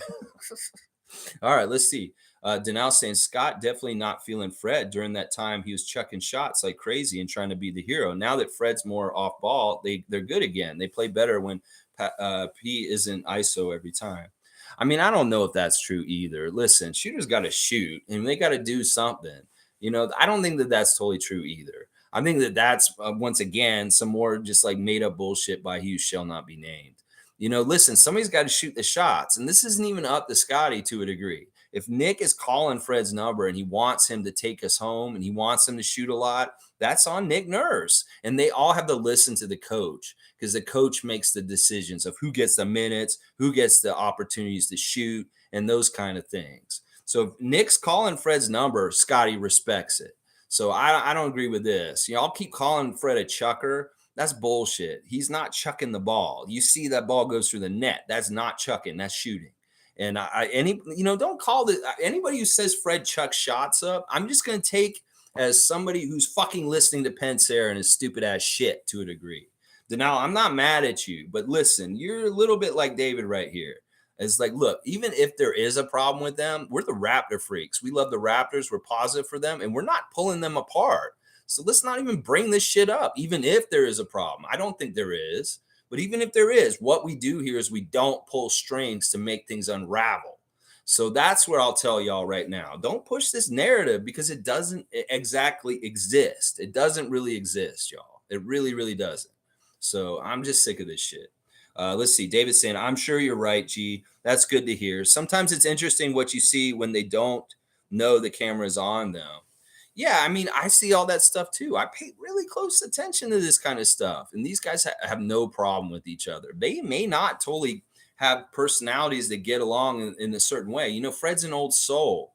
Fred is a very wise person right from a very young age. As soon as he came in the league as a very young man, he was already kind of a vet, old head, very kind of like very serious. In some ways, Scottie's very childish and very immature and very young.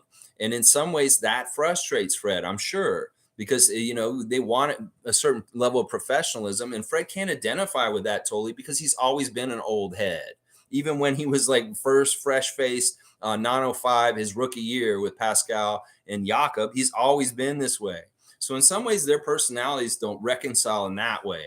And that may be something that you're feeling the vibes about, is that Fred's an old soul and Scottie's a child at heart, and that those don't totally vibe in some ways. And that may be the reverberation you're feeling. But you know what? They understand this, and that they understand their differences and they coexist, and they actually do kind of really love and respect each other on top of that. There's no problems. It just may be they're very, very different people. You got to understand also their paths are completely different. Scottie's a blue chipper. He was in high school. He was touted. He started getting on magazines already, All-American, McDonald's, all this shit. He's a fourth pick in the draft. Freddie wasn't even drafted. So in some ways, their paths are totally different, and where they come from are totally different in certain ways. And so they have to reconcile and understand each other from different perspectives and different things. In some ways, Scottie just inherently has to respect Fred for his path and what he's accomplished, considering how much he had to overcome.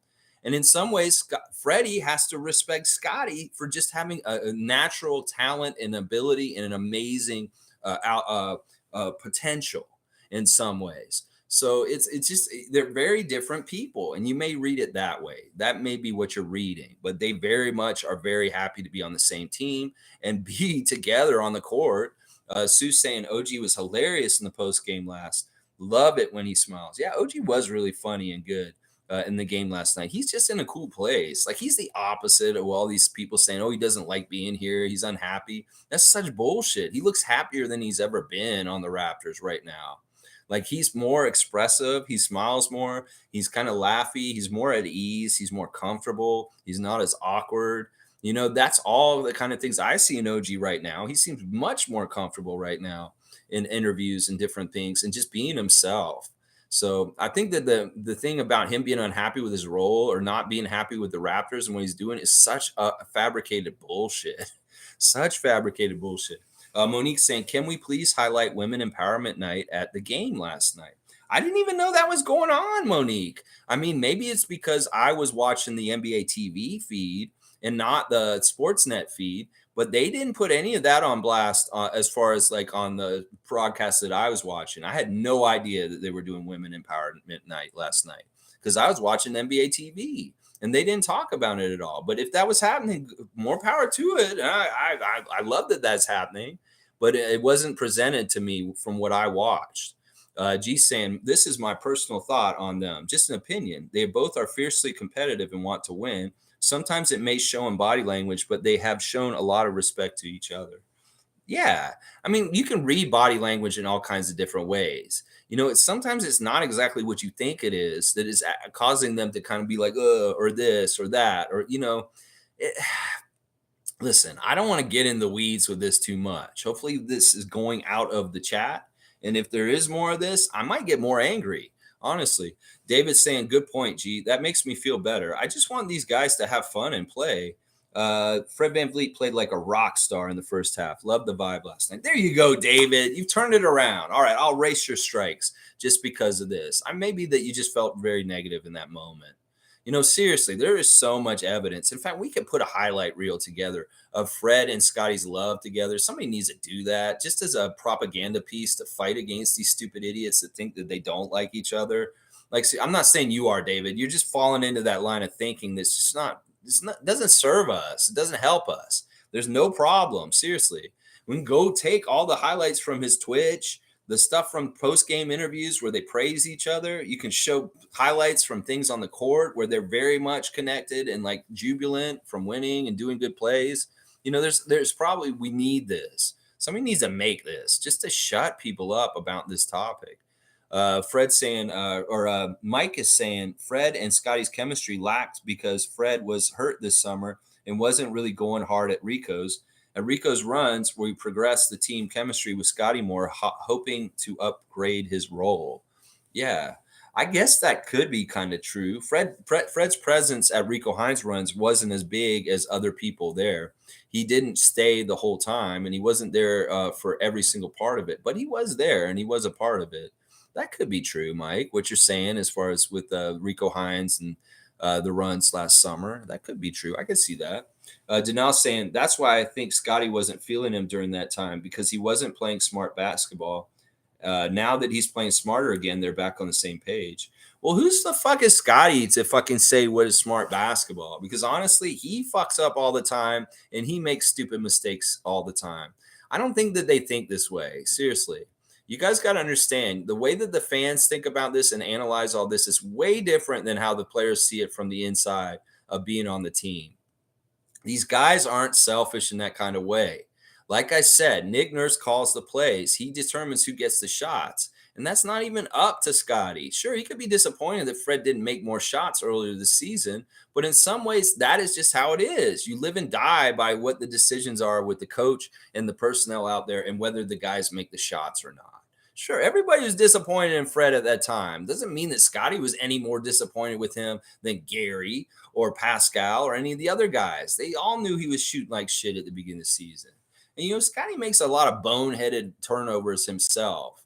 So he doesn't really have any room to judge. And in some ways, Fred's way ahead of him and veteran in knowing what's right and wrong on the court, that in some ways, Scottie shouldn't question Freddie in certain ways. Really shouldn't. Really shouldn't be thinking that way because he's the youngster. He's the vet, and he knows better. So, yeah, I don't like this. I don't like what's going on here. David's saying it was Women's Day like 3 days ago or something, I think. Well, no, it's the whole month. The whole month of March is Women's Empowerment Month. So there's women's events that are this whole entire month. They did the 905 game with the women's empowerment game last week with the women's refs and the women's announce crew. But I guess they were doing it on the Raptors level last night. But like I said, it wasn't put on blast on the broadcast I watched. And they barely talked about it. I didn't see the Sportsnet stuff. So maybe they did on Sportsnet. But I didn't see Brad Fay and Sherman Hamilton. I only saw Isaiah Thomas, Greg Anthony, and the guy that was with them. Let's see. Country Con was saying, just finished watching OG's interview. He is absolutely hilarious without trying. You could see him talking himself into being honest when he asked if he's checked his stats post-game. Yeah, I do. You know why he was saying it like that is because the stats are right in front of him on the table. I don't think he does check the stats, but because they were right there in front of him, that's why he said it that way. And he looked down, he's like, yeah, I do. And he's like pointing at them and looking at them because they're right in his face. That's kind of what that was going on with that. But he's hilarious. He's honestly so hilarious. And you can really tell, like, this is why Scottie loves him so much, is because he's so goofy and he's just so interesting. And that you can really tell their friendship is really pure and true. Like, listen, if you expect Fred to be as close with Scottie as OG is, yeah, it's not going to happen. It's just that these guys connect and bond because of certain things about their personalities and who they are. And OG is such a good fit personality wise. Well, let's think about it this way. OG's very close friends with Fred also. He's very close friends with Pascal. He's very close friends with Chris. He's very close friends with Thaddeus. And in some ways, these friendships kind of bond each other through each other. That, in some ways, OG's just as much a friend to Scottie as he's a friend to Fred, and vice versa, this kind of stuff. So I don't know. I really want to stop trying to grab threads and unravel shit. There's just no point. But yeah, OG's awesome. OG's awesome. His interview was great. Monique saying, yes, it was, but finally highlights other women in the comments, David. Awesome shirts, etc. So they had shirts last night for the game for a Women Empowerment Month. Okay, this is all good stuff, Monique. NBA TV does not want to put that out there, I guess, because they really just like hid all that kind of shit from the broadcast that I watched, which is weird. Mike saying Fred had to play hero ball earlier in the season, just like he did last year when Spicy was out during the start of the season. He clearly wasn't healthy enough to produce the same output as last year. Yeah, Fred's shot was just off, and he just was having different struggles. Earlier this season was such a mess for different reasons. Let's just get it together now and go forward from here now with the right things going on now. That's what I'm all about. G saying they're family to each other, and sometimes family annoys you, but I love that even with the losses, they didn't implode. That's what I'm saying. And Scottie said this over and over again in interviews in the last couple months. We're just trying to stay together as best as possible. They understand this. They're team players. The team comes first. In some ways, they're programmed in the same way, even if they're very different. And what I described just now is that they're programmed that they're players on a team, and the team is bigger than the player. And that in some ways, they have to love and support all their teammates, even if they don't like everybody on their team. That is very much the way that they have been brought up, and they are as basketball players, both of them. They're the same in that way. And that's an awesome thing about those guys, is that is, that's always going to be something that they come together and have common ground on, the way they look at being a team player and winning. And that's what matters the most to these guys. They can have the same goals and everything that bonds people together. We want to do this together. We got to get this. We want to win this many games. We want to try and win this series. That stuff bonds teammates together, regardless of whether they have personality differences or stuff like that. We got to remember that. And G's exactly right. You don't get along with everybody in your family, but to make it work, you make it work. And that's how you do it. David saying, that's awesome, Mo. Can we buy shirts to support the cause? I hope so, David. I probably can. You can maybe go to like a Center Sports or something like that, or maybe online. They've got it. Wayne saying, Alex, we overcame the trauma of Scott Foster. Raptors demonstrated that the Denver game last week and our performance was not a fluke before we were robbed. Yeah, that's another part of the healing of it, is that wasn't a fluke. That wasn't a dream. That wasn't like something like, yeah, we can replicate it. Yeah, we can show that we can still do these kind of performances. And that's what I want to see all the way out now. I want to see these kind of really high level performances by the Raptors in every single game. We've seen y'all can do it. Now you can't let us down. We want you guys to do this night in, night out, because we know you can. And you can too. And it's fun. Why wouldn't you want to do it? So go ahead and do it, and do it as best ability as you possibly can. That's what I'm saying. I love them pouring on a huge lead on them, because in some ways we needed that to happen. And no lead is not enough. This is the new NBA. 20 points is nothing with the way they shoot threes now. So listen, be that cutthroat. I mean, Isaiah Thomas was talking about in his in halftime with Greg Anthony and them, that when he played in university at Indiana, they beat the shit out of people. They didn't let up on them. They had no mercy, and they tried to beat them by like 20, 30, 40 points.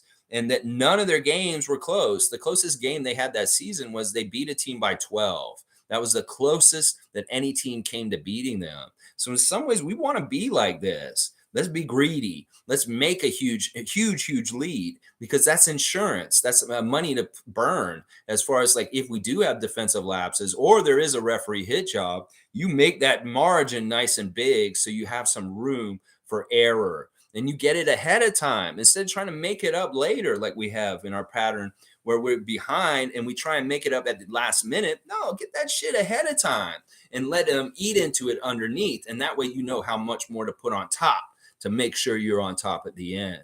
And that was what I liked about yesterday. It's like, no mercy, don't be lazy and go ahead and get huge leads, because those huge leads are insurance to make sure that you can have the best chance to win at the end. So I really like that flip of, instead of playing from behind the whole game and trying to go crazy in the last quarter to overcome like a 15-point lead for the other team, well, let's do the opposite. Let's have that 15-point lead. And even if they eat into it, get within like 2 or 3 of us, we continue to stay on top. And that's important. Yeah, that's really important.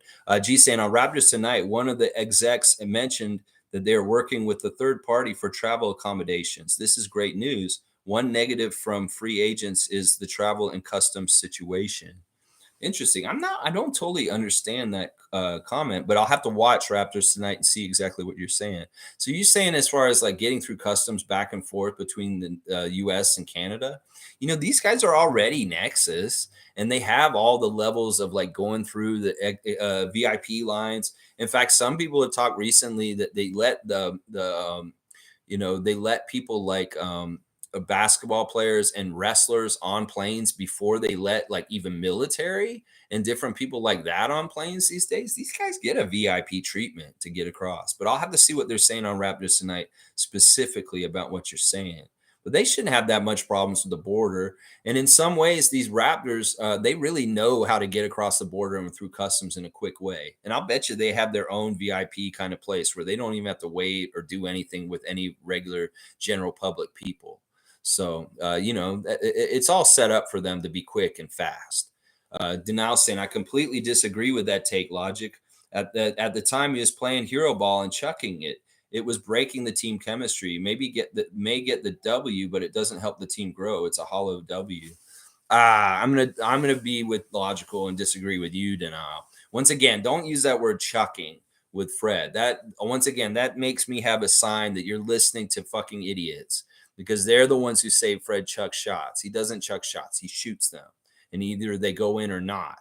And anybody who's describing him as chucking the ball or playing hero ball, well, in some ways he did need to play hero ball for us, because he's been that guy for us the last couple of years. And there's nothing wrong with him trying to take over and win games for us. Earlier this season, he was hurt and he didn't shoot as well, and he failed more. And that's why people had a problem with him, because they felt the failure with him. And nobody likes feeling failure. And they got mad at Fred because he made them feel failure. That's part of the problem why people are so angsty and upset with Fred this season, is he made them feel failure.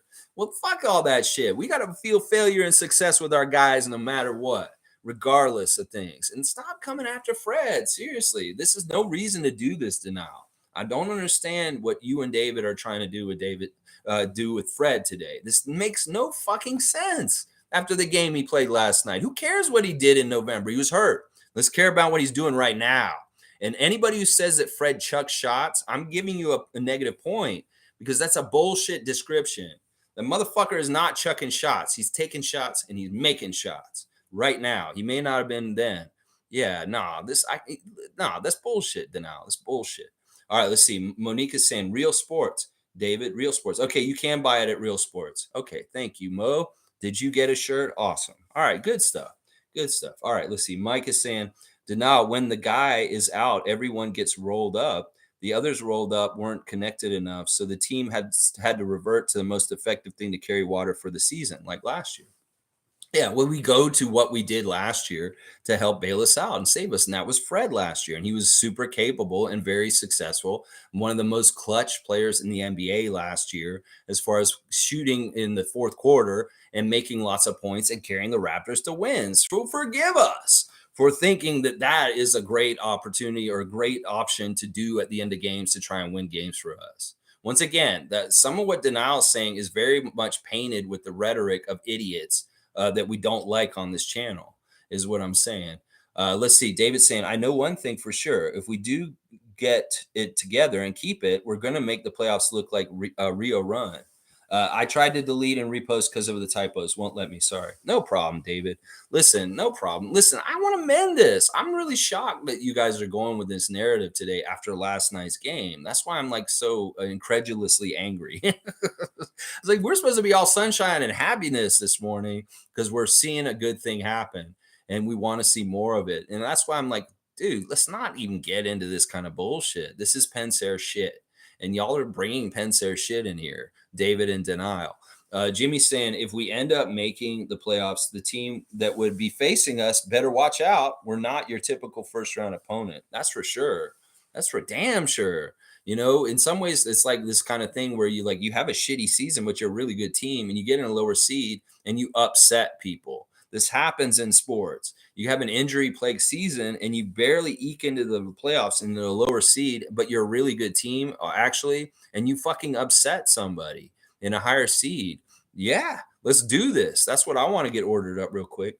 Monique's saying, I bought a few online, David. I was at Jack Astor's last night. So, Monique, you weren't actually at the game. You were at the restaurant watching the game. Okay. All right, cool. The Smooth saying, nice win. Let's hope this one sends the Raps on a run of victories. Yeah.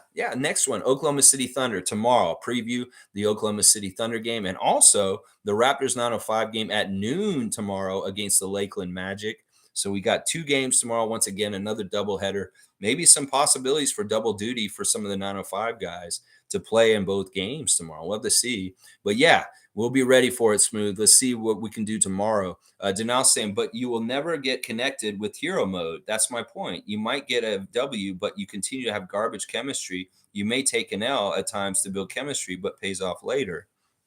Well, listen, whatever they've been doing, they've been getting their wins and losses this season and building the chemistry towards it. Just because it doesn't happen in the exact way that some of the fans view it or want it to happen doesn't mean it's not happening. That shit all gets done somehow, some way throughout the whole thing.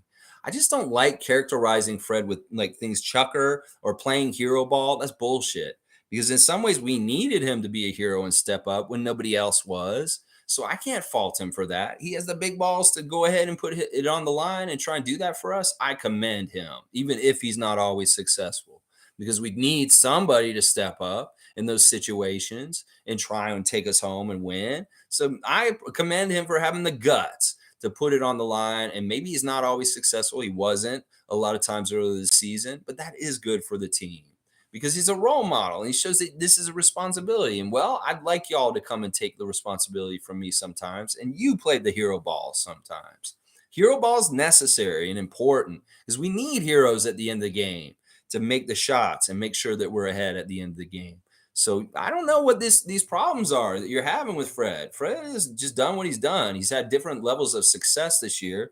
And the times when he hasn't been successful, idiots have piled on him is what has happened. Logical is saying, denial. Masai talked on that, but the most growth gain is in the playoffs. Building experience to get the real goal. So playoffs are more important than like 15 to 20 games of pushing guys and failure. Man, I don't even want to look back, y'all. Stop looking back at this season. We're right now and we're moving forward. This season has not been pretty. And there's no reason to dwell on November or December. Let's fucking think about right now, March 15th, and what we're doing going forward from here. Forget about the rest of the fucking season. The team that we have right now is the team we have right now. I don't give a shit about how inconsistent or failures from before. We're going forward and we're playing from right now. That's all that fucking matters. All right, Denal's saying you don't wait until the postseason to build team chemistry. You build team chemistry during the year, then execute in the playoffs. You get playoff experience in the post, but not team building. Well, there is team building in the postseason because you experience together. You don't think there's team building and playing against the Philadelphia 76ers and in that foxhole and fighting and going through the ups and downs, the feelings of the failure and the success of that series. You know, that team builds. Yeah, that does. I think Mike's not even talking about team building, though. He's talking about growth as far as players and learning and becoming better and more mature and learning and experience. It's not necessarily about team building in that kind of way. I think you guys are talking about different things. Forgetful is saying, so long as Pascal isn't the focus of the defense, maybe he should be the focus of the offense. Can he sharpen his passing? Yeah, I really like this idea of Forgetful. that maybe Siakam, this is the time in your career where everybody focuses on you so much to stop you offensively that now you can become that really good passer. Wilt Chamberlain, way back in the day, was such a great scorer. And to keep things kind of new and interesting and fun for him, he tried one season to really try and lead the league in assists. And he went crazy with not scoring and just looked to set up people all around him like crazy. He really very much did this on purpose. Well, this is the aspect of Pascal's game that he can expand that will make him get to the next level, become a better passer, become a really, really good passer that finds people because you're getting doubled. And when you do this, Siakam, you'll be a more complete player, a more dangerous player, and people will have even less chance to try and contain you or guard you because you have a new dimension to you. So I'm all about that. All right, Mike's saying denial. Okay. All right, hang on, it jumped, of course. Denial.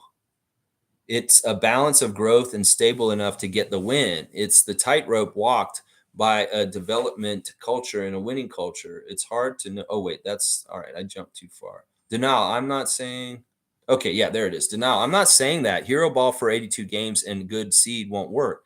We know this, but when you have half the starters out, things change quite a bit. And we're young still, don't have a lot to form yet. Listen, people had to do things that carry water at different times because different people were out. And the guys that are the go-to regular leaders for this team are Fred and Pascal. And that's why we went to them more. It's not like Scottie was stepping up and taking over games and being clutch guy to win the games and take us home. It's not like OG was healthy or like around at times. So Fred and Pascal have to do that kind of stuff. And maybe they get a little overused, but I don't know. I want to kill this topic. It's stupid. Rorschach saying Jakob Poeltl is way better than I thought he'd be. Awesome pickup. Awesome, Rorschach. Yeah, I'm glad that more and more people are understanding the intangibles and the amazing things about Jakob Poeltl. We did get a little bit of a block up. There was one block shot at one point. Then I was like, yes, block up. Wow. That kind of stuff is fun. And, let's think about this. I just talked about earlier Scottie Barnes on the offensive glass and being aggressive and getting rebounds. Do you think that maybe they're a byproduct of having Jakob around? Is that happening more because he feels like he has more gang rebounding next to him to help him with physicality down there so he can get in there in the lane and maybe operate a little bit more on the offensive glass just because Poeltl's around? So I think that that's a development of this because we didn't see Scottie rebounding like this totally this whole season. This is kind of a more recent development, really, since Jakob showed up. So I'm really into that. All right, Denal saying, but if we don't develop the young guys, we can absolutely never complain that we can't rely on them. It's cyclical. You have to accept the flaws and learning curve during the year, sitting guys for weeks. Well, Denial, this is what I'll say to you. The schedule's not on your terms, bro. The schedule of all that and what you just described you don't fucking determine that. Fucking idiot Pensair doesn't determine that. Nick Nurse determines that. And maybe he's doing it in a way over time that you don't totally recognize or register, but maybe he's doing it the right way because he's a coach and he's coached for like 40 years and he really knows what he's doing with players and developing them and stuff like that. Maybe Scottie is getting more and more responsibility as time goes on. You guys just want to fucking throw him in the deep end and make him the guy all of a sudden. You can't fucking do that. You got to come back and pull a little bit back on the other guys and push him a little bit forward, little by little, incrementally over seasons, not even in one season. It's got to be of the right kind of pace to make sure his development is done right and fairly and not putting too much burden on him too quickly. You don't want to fuck up a player's confidence by fucking putting him in bad situations too soon. So listen, you don't make the schedule of how they fucking pull the strings on, all right, more Fred still, more Pascal. Okay, put Scottie up more and more. No, you don't determine that.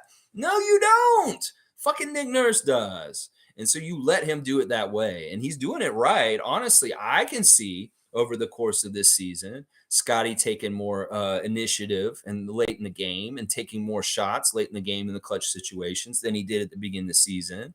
I can see Scottie initiating and being more developed in more different ways recently than he did at the beginning of the season. Can you not also? Is it not enough or fast enough or this? Like, you don't determine this shit. Seriously, fans, stop fucking being the guys who make the schedule or the timetable for Scottie's emergence as being the number one fucking guy on our team. You guys don't fucking determine this. Nick does. And I'm glad he does, because y'all would rush that shit and fuck it up. And that's what I'm saying right there. So that's all I have to say on this. Seriously. Oh my gosh. Shirkan's saying at one point, Tony Brothers told everyone to stop it without calling any techs. The refs also did a nice job calming down the situation with Pascal and Gordon. Not really good sportsmanship by Aaron.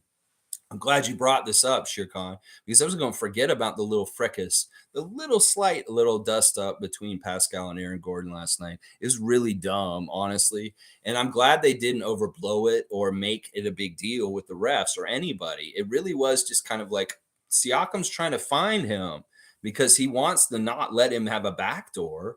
And he's basically got to keep an eye on the ball and watch where it's going, but he's behind him. So basically, Siakam's got his arm outreach to touch him. And it looked like he was like trying to find him. So he hit him with his arm like a little bit, but he didn't really hit him with any force. It's just him trying to find him like blindly. And what basically was Aaron like smacked his arm away. And then there was a reenactment, as Alvin put it, because they wanted to know what happened. Like the refs were like, well, why did he hit your arm like that? And Siakam kind of came up to him and pushed him again. And it looked bad because Aaron hit his arm away from him again, and it looked like they were actually beefing. But they weren't actually beefing.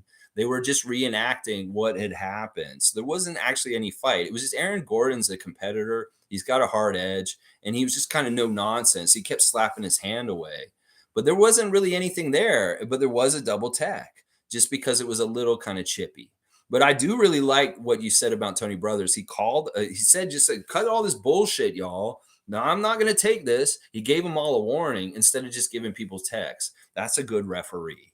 That's a good referee where he says, all right, enough of this shit. Y'all need to listen to me. Next person who says something, you may get that tech. And he didn't just go and do it. And I like that. I like that. He's warning people and doing things. Tony Brothers is a great ref. Honestly, I'm a big fan of his. I'm not a big fan of Scott Foster, but I'm okay with Tony Brothers. Logical saying, denial. It's a balance of growth and stable enough to get the win. It's a tightrope walked by development culture and a winning culture. It's hard to know where the balance should be. Nick is working it. Exactly. We don't know what it is. This is really Nick's a job to think and see how it should work. And y'all just want it too quickly. Y'all need to fucking chill out and let everybody do their jobs. Whether it's Masai, Nick Nurse, Fred VanVleet, Scottie Barnes, just let them fucking do their jobs and just not stop thinking that you know how to fucking do the jobs better than them. Let them do their jobs, and we'll see good stuff happen. Kareem saying Nick Nurse and the rest of the coaching staff can take the day off and just replay last night's first quarter on the Noah board. It was poetic. I like that, Kareem. I like that a lot. That's the kind of comments I like to see in this chat. Is this kind of stuff. That's right. Just play it over and over again in there while they're shooting around. Play some nice old R&B music and just watch that first quarter over and over again on the Noah system. It's like cool. Thad Young in his open gym episode this weekend, he's showing the gym that he runs in Memphis. And he's like, oh, we have the Noah here, but it's the smaller version. They just got like a really big, huge version at the OVO center, but we have the Noah here at my training center also, but it's just this little small one behind the backboard. They kind of went overkill is what he said with the Noah systems overkill. And that starts to make me think maybe it is too much. Like it's kind of got that Dundas Square, Times Square kind of look because there's so many flashing lights and so much going on. It's so busy. Maybe that does distract our shooters when they're trying to get better at shooting at the OVO center because they have to turn off parts of the Noah and just like not have it on all the time because it's just too much. Like I said, it's like being at Jack Astor's at Dundas Square, like Monique, there's so many lights all around. Well, cut off and just use one little panel of the Noah instead. So it's not totally distracting so bad like that. Let's see. Denal saying, I missed that at SheerCon. What did Gordon do this time? I remember him getting into it with Kyle. Haven't been a fan of him since. Man, I wish there was an easier way to see how long until I can post. Laugh out loud. It's all good, Denal. Well, it was very much, I think I explained it just now. It's just really dumb stuff. It's just basically Siakam looking for him on defense. He was a little bit of slappy with the arm, but it wasn't anything big deal. Troy Henry saying fourth quarter was closing on us, but Fred got that steal, and that was the spark we needed. Let's go Raptors. That steal by him, the steal by Gary, just key shots. Execution was really good at the end of the game. And I'm very happy about that because we've shown inability to execute correctly at the end of games recently. And I've been really worried about whether we were throwing games on purpose because we looked so ineffective in clutch time and closing games out that were close. And now we get this game like last night against a very good team that was trying to come back at us. I feel way better about it now. Space Cadet saying, David, there is no evidence to suggest they don't like each other. Don't trust these garbage narratives. Yes, thank you, Space Cadet. You're a real one. Thank you, Space Cadet. Once again, bam.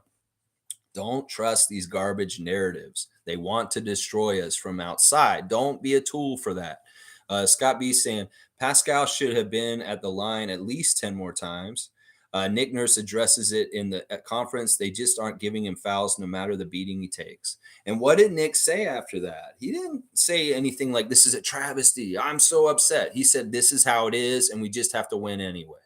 That's what he said. And that really is the attitude when it comes to the refs. And this is why the refs will respect you even more if you can find a way to win, even if they don't hold your hand. You know, listen, they held Jokic's hand to a degree. How many free throws did he get last night? Jokic got 8 free throws. He got the most free throws out of anybody who stepped on the court last night. And meanwhile, Siakam only got 1. Well, who won the game still? We found a way to win no matter what. Who cares? The refs don't want to give us free throws. They're going to fucking be unfair with the whistle. We got to overcome it. We just know that we have a bigger hill to climb to get to that victory. And in some ways, when we beat a team with the refs not helping us, in some ways the refs are like, well, damn, we didn't give them any free throws and they still won the game. That is a way to build respect. I'm sure that is. I am sure that is. Seymour saying we got to learn how to hold them big leads. Good win overall. OG is my claw of the game. Yeah. Well, I love getting the big lead. It gets eaten into. Just keep it big enough to win by the end. Just win, baby. That's all that matters. Scott B saying Pascal, OG, Freddie, Jakob, Scottie are the true role models of the NBA, present and future. Most of all, these guys chose our city. Best development in the league. Yes, sir. Yes, sir. Yes, sir. I love that core. I love that starting lineup. I can't wait to see more of it. And hopefully some of these bench guys can step up and look good too next to them. You know, Gary fits in with those five guys in different ways, still pretty good. In fact, he's the one off the bench that still seamlessly can be in there and there's no drop off. I wonder about Chris and Precious right now. Now, in some ways, I don't worry about Chris as much because I know what he does can translate and he can show up and do that. But Precious, I just worry about him in some ways. Since Poeltl showed up, his game has kind of not been as sharp or as good as it should be. And I'm wondering if we need to change the idea of what his role is on this team to allow him more success in the near future. That it may be that his role should not be the same anymore. He really has been like a backup power forward center. And well, in some ways, maybe he does need to be more of a wing, like Nick has alluded to recently, or definitely not playing center, at least power forward. So we'll have to see how it goes with that. Mike saying a great point on Fred being an old head. I've seen that a bit. Hence, he early in the season described Fred as the serious father leader on the team. Once everybody gets serious about games, it's good. In some ways, that is part of the issue, is that Fred's the dad and Scottie's the young son, you know, in some ways. And that in some ways, that is part of the issue, is that, look, Scottie's fun. Scottie's goofy. Scottie can very much be a kid. And in some ways, Fred was never like that. He very much as a child, he was very grown up right away. And so they don't identify in that way. The childlike demeanor of Scottie may go on for his whole life. In some ways, he may always be like a big kid. Well, Fred was never like a big kid, even when he was a kid. He was already like an adult and a man and a very serious person. So that is part of what y'all are probably reading. And in some ways, that is not enough to make people hate each other. It's just that they have to identify that they come from different walks of life. They're different kinds of people. But that can very much be a strength. Diversification and having different people involved in things with different perspectives is always a strength. So they're probably smart enough to understand that part of it, that them having differences is a strength. And it's not that they have differences in personality. It's just that they're different people, different kinds of people. And that's just how it is. Rorschach saying, bro, your take on Fred and Scottie is bang on. Love the way you think. When your channel becomes monetized, I want to be the first to donate. Thanks, Rorschach. Thank you. Well, listen, man, if it doesn't serve our team and it's not good for our team, I don't fucking like it. And that's what pisses me off. That's what pissed me off about what you said, David. I love you, David. I love you and Peter so much. And I hope you'll come and see Tom and I next week when we're at the statues, just like that time before. It's just, that's what I'm saying. If it doesn't serve us, if it's not helpful to us, if it's a negative thing, I'm not putting it on blast. In fact, I'll fucking try and destroy it. And that's the difference. Is like we don't want bad things for our team. We want to go forward the good stuff. And in some ways, there is a lot of like, rhetoric and things said around our team. Well, we want to build good rhetoric and good things around our team instead of the negative stuff that's built by some other people. And that's my whole problem with you guys right now. It's not that I hate you guys. I love you guys coming here, Denial and David. It's just that that's my whole stance on this. And hopefully I illuminated things a bit more, like Rorschach's saying, as far as like the differences with Fred and Scott. Jimmy's saying, y'all are going above and beyond imagining things about players' relationships. Laugh out loud. Who would be happy losing? Enough said. That's exactly a big part of it, too. Jimmy's just getting the bread and butter of it. They were losing. Of course, everybody's upset and look pissed off. And you're reading into body language. You're reading into things. It may just have very much to do with the Raptors' record and how they had been performing. That is the most important determining factor between body language and interaction with people. Is that they've been fucking losing. Denal saying, I think Fred said that Nick doesn't really call plays for the offense. He lets the guys direct for the most part. Maybe that's why sometimes it seems so disjointed. Might need to call plays more. He has play sets. They're basically like, it's not that he's calling them. He has a set that he wants them to play within. And they do kind of figure out and suss out who will get the shot within it.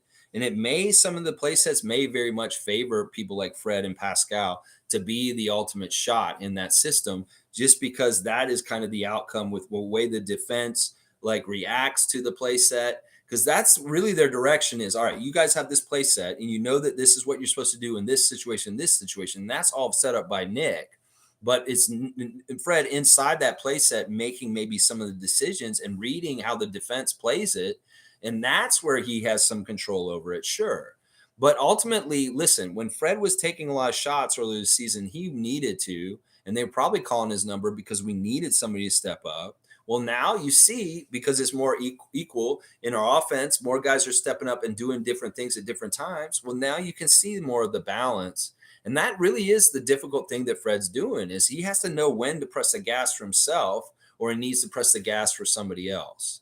And that's a tough thing to do. And to be very good at that, you have to be unselfish. In some ways, him being selfish and taking the shots is unselfish.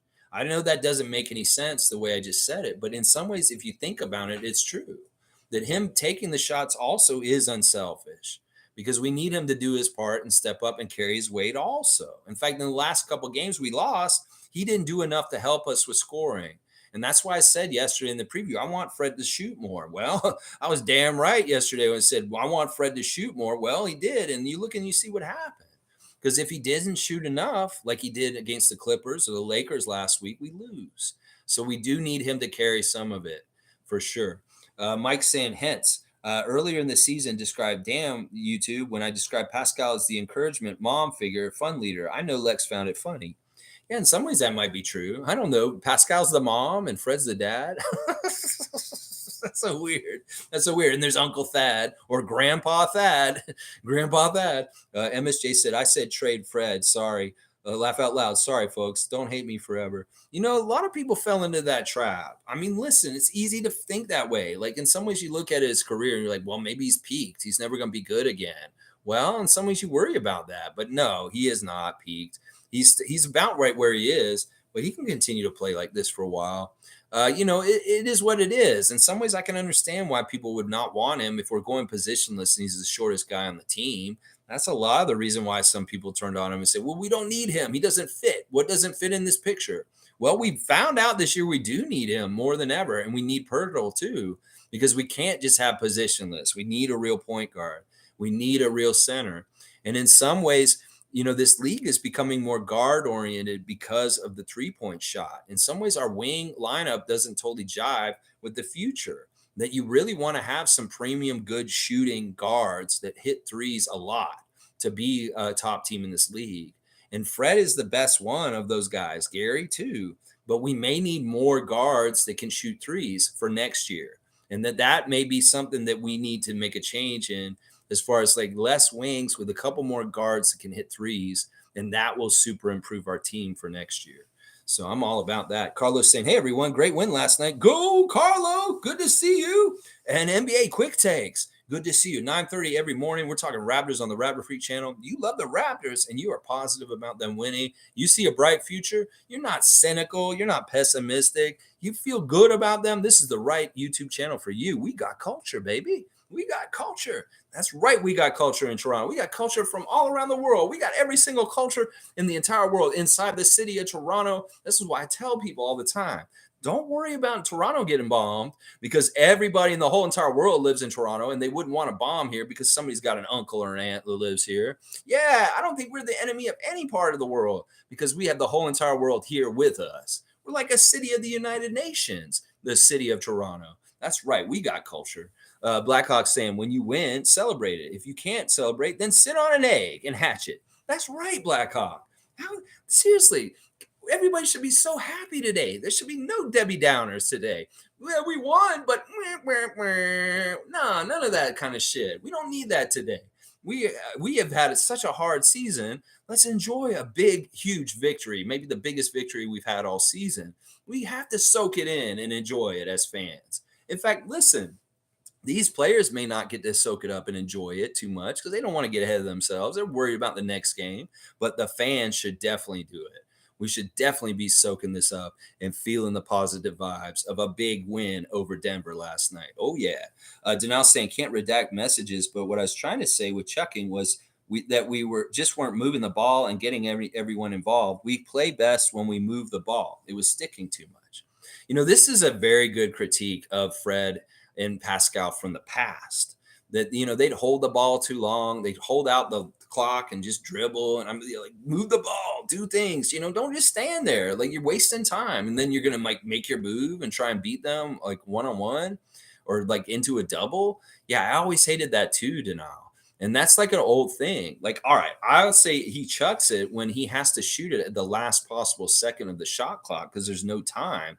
Then yeah, that's a little bit of chucky, kind of chuck it because you got to, because there's no time left. Sure, I can see that. And when we're not moving the ball around good enough to find a good shot and we run out the shot clock and we have to chuck it, that's not a good sign.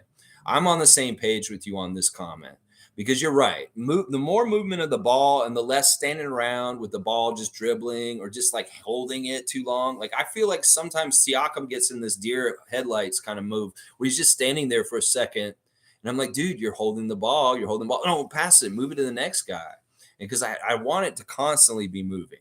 Like anytime the ball sits in one spot and the other team's defense isn't working, well, you're giving them a rest. And they're giving them a chance to reset and get more set in their defense in a better way. You want to keep them on their heels. That means you got to keep that ball moving around the horn and to teammate. So Denal, on the same page again. I'm glad we're back there. And that's weird that y'all can't retract messages today. That's very weird. Carlos saying, imagine if Fred is like 6'5". Damn, this guy can ball. He was a force feeding Scottie at times too.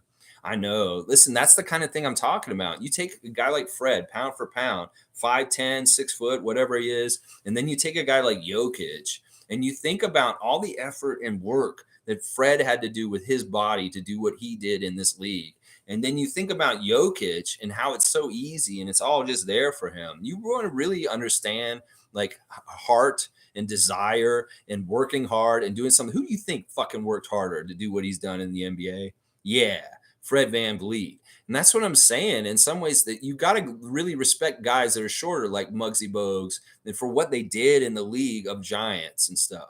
And that's something that's really impressive. If Fred was a little bit taller, like if he was just slightly taller than me, yeah, It'd be kind of amazing what he could possibly do. But then again, he may not be totally the same player, because in some ways he's kind of like that Maurice Jones-Drew, little bowling ball, running back, fullback, and go right into everybody and hit them hard and throw it up in the air and stuff like that. I don't know.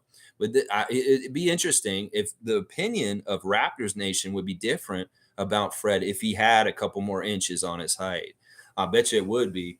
Blackhawks saying chucking only qualifies when a person has low field goal percentage on high volume of shots. That didn't happen yesterday, so it should not be the narrative. Give credit where credit is due. Chucking to me really means like you're not taking a good shot. It may be like a half court shot where you're chucking it like that, or it may be, like I said, a last second shot on the shot clock, or it could be that you're just not fundamentally shooting the ball very well and you're just kind of like throwing it at the basket. Sometimes there is a strategy that the Raptors use where we do chuck it on purpose without the intention of making the shot, that we just want to get it near the basket so our offensive rebounders can clean it up and put it in. This is very much a real strategy that the Raptors use, that the initial shot is not necessarily the one that they intend to make it. They know that Jakob or Scottie or Chris Boucher is lurking near the basket, and they know if they just kind of throw it in the direction of the basket, that somebody there will clean up the garbage and make sure we score still. So that is very much an intentional thing that the Raptors do at times, is throw a bad shot just because they know there's good offensive rebounders underneath that will put it in. Let's see. Mike is saying, see, the thing about our ball movement is we need guys that have experience with each other to move the ball and read and react offense. You turn the ball over a lot and passes aren't good. It's about time. Well, they got to be smart and protect the ball still. One of the ways we don't turn the ball over and we win the turnover battle by getting more turnovers on the other team is by not passing it as much. In fact, that was part of the reason why we did so much isolation ball in recent years, is because they were very much trying to limit the opportunities for the turnovers by not passing it around. The more you pass the ball around, the more likely somebody can jump in a passing lane and steal the ball from you. So in some ways, that's part of it, is that we had a system that didn't want to pass the ball on purpose to limit turnovers. Well, now we're starting to open it up a little bit more. Well, we have success and failure. Sometimes the guys are getting in the passing lane because it's a half-assed Siakam pass or something like that. Oh, and then it's stolen and picked off. That's what I'm saying. Is the risk reward of passing the ball around is you open yourself up to possibly more turnovers by passing it a lot. So you really got to make sure that those are good, crisp, smart, strong passes. They're getting past the defenders and they can't pick them off or get in the middle of them. Stuff like that. Let me Cook's here. Let me see. Let's see what Cook's saying. The optimistic Raptors freak. Hope you're having a good day. Big win for you guys last night. If Toronto can jump Atlanta for the 8th seed, would you guys have a home playoff game in the play-in? All right. So we're in the 8th seed. Well, if we can get all the way to this is how it would work. 7 and 8 will play at 7's arena. So the 8th seed doesn't get home court in the first play-in game. But if they win or they lose that one, they play the winner of the 9 and 10, then they get home court for that one. So that's the whole thing. If you get in the 7th or 8th seed, you will get home court in the play-in, either in the first game or the second game. Now, if you're in the 9th seed, you get home court in your first game against the 10th seed. So the way we're sitting right now, we would have first round opponent playing the I think it's the Wizards right now. I don't know who flipped it back up. It's like Chicago and the Wizards are flipping around. Yes, the Wizards. So the playoffs started tomorrow. We play the Wizards here in Toronto, and we'd have to win that game to play the winner of the Miami-Atlanta play-in game, and then we would get in. We'd have to win 2 games, one on our home court, and then we'd have to win on either Atlanta or Miami's home court. So, yeah, we don't want to be in the 9 or 10 seed. We want to get to that 8 seed, like Let Me Cook saying. That's very important. Denal saying, I'm not against Freddie with his performance lately. I was just commenting on why I thought they looked like they were against each other because someone was talking about it. Fred was awesome. Yeah, all right, guys. Honestly, I'm sorry if I've been really angry or upset, and I apologize. I'm really aghast or taken aback by people being negative after last night's game. There's no reason to be. There really isn't. It's all good, Denal. It's all good.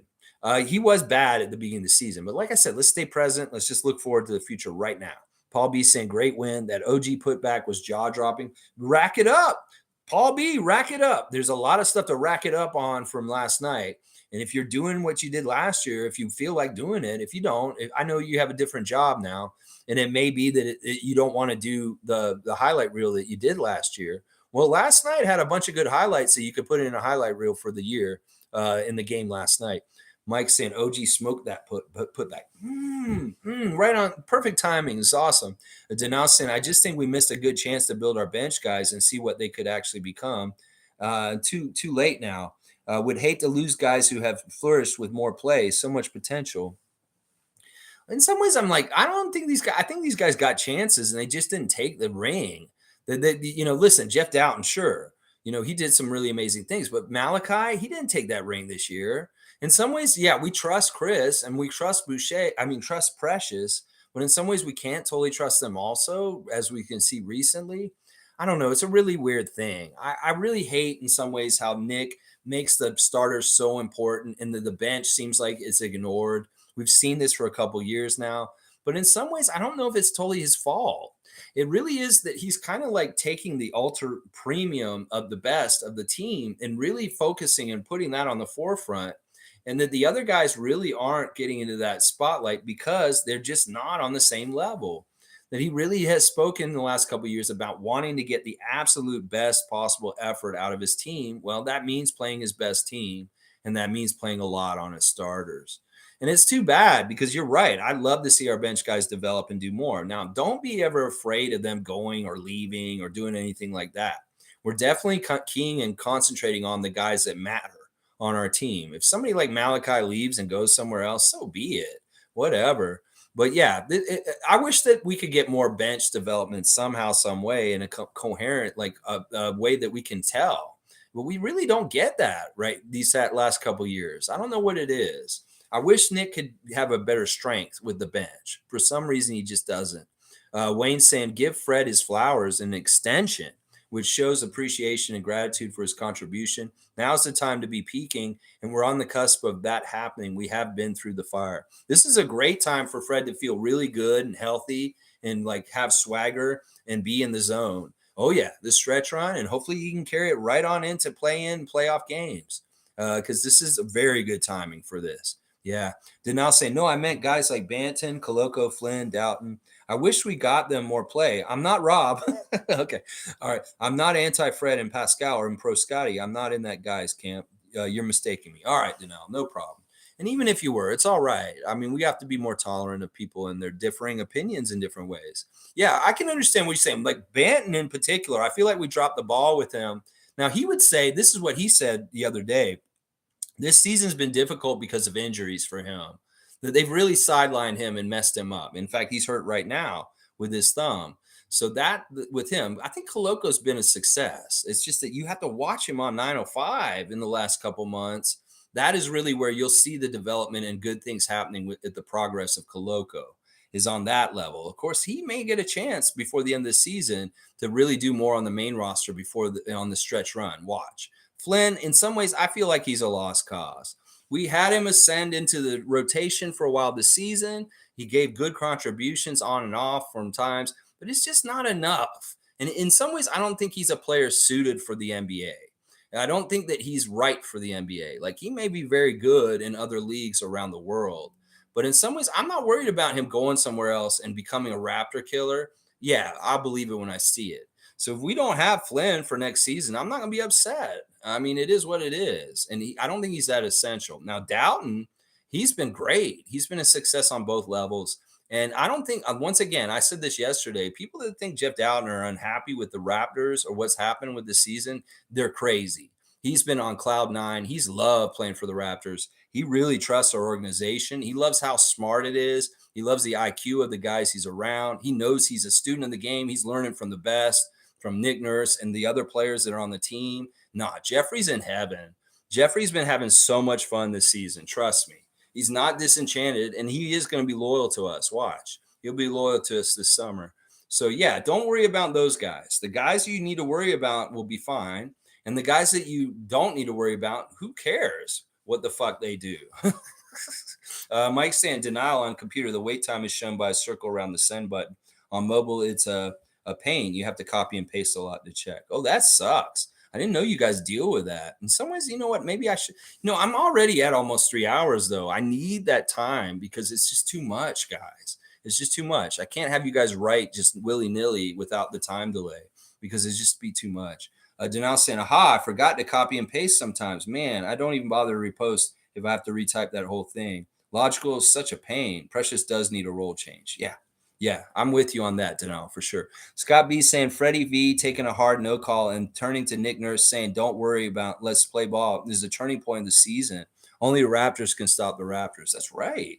He didn't emotionally react. He didn't whine and gripe. He didn't do anything. He just put his head down and went back down the court and got back on defense. And that was probably a respect moment in some ways between him and Tony Brothers. And then Nick telling him and him like saying, yeah, you're right, coach. And then boom, this is what we needed. This is what media types have been saying, like Leo and Jack. You just got to fucking play through the calls and the whistle and not make it about that.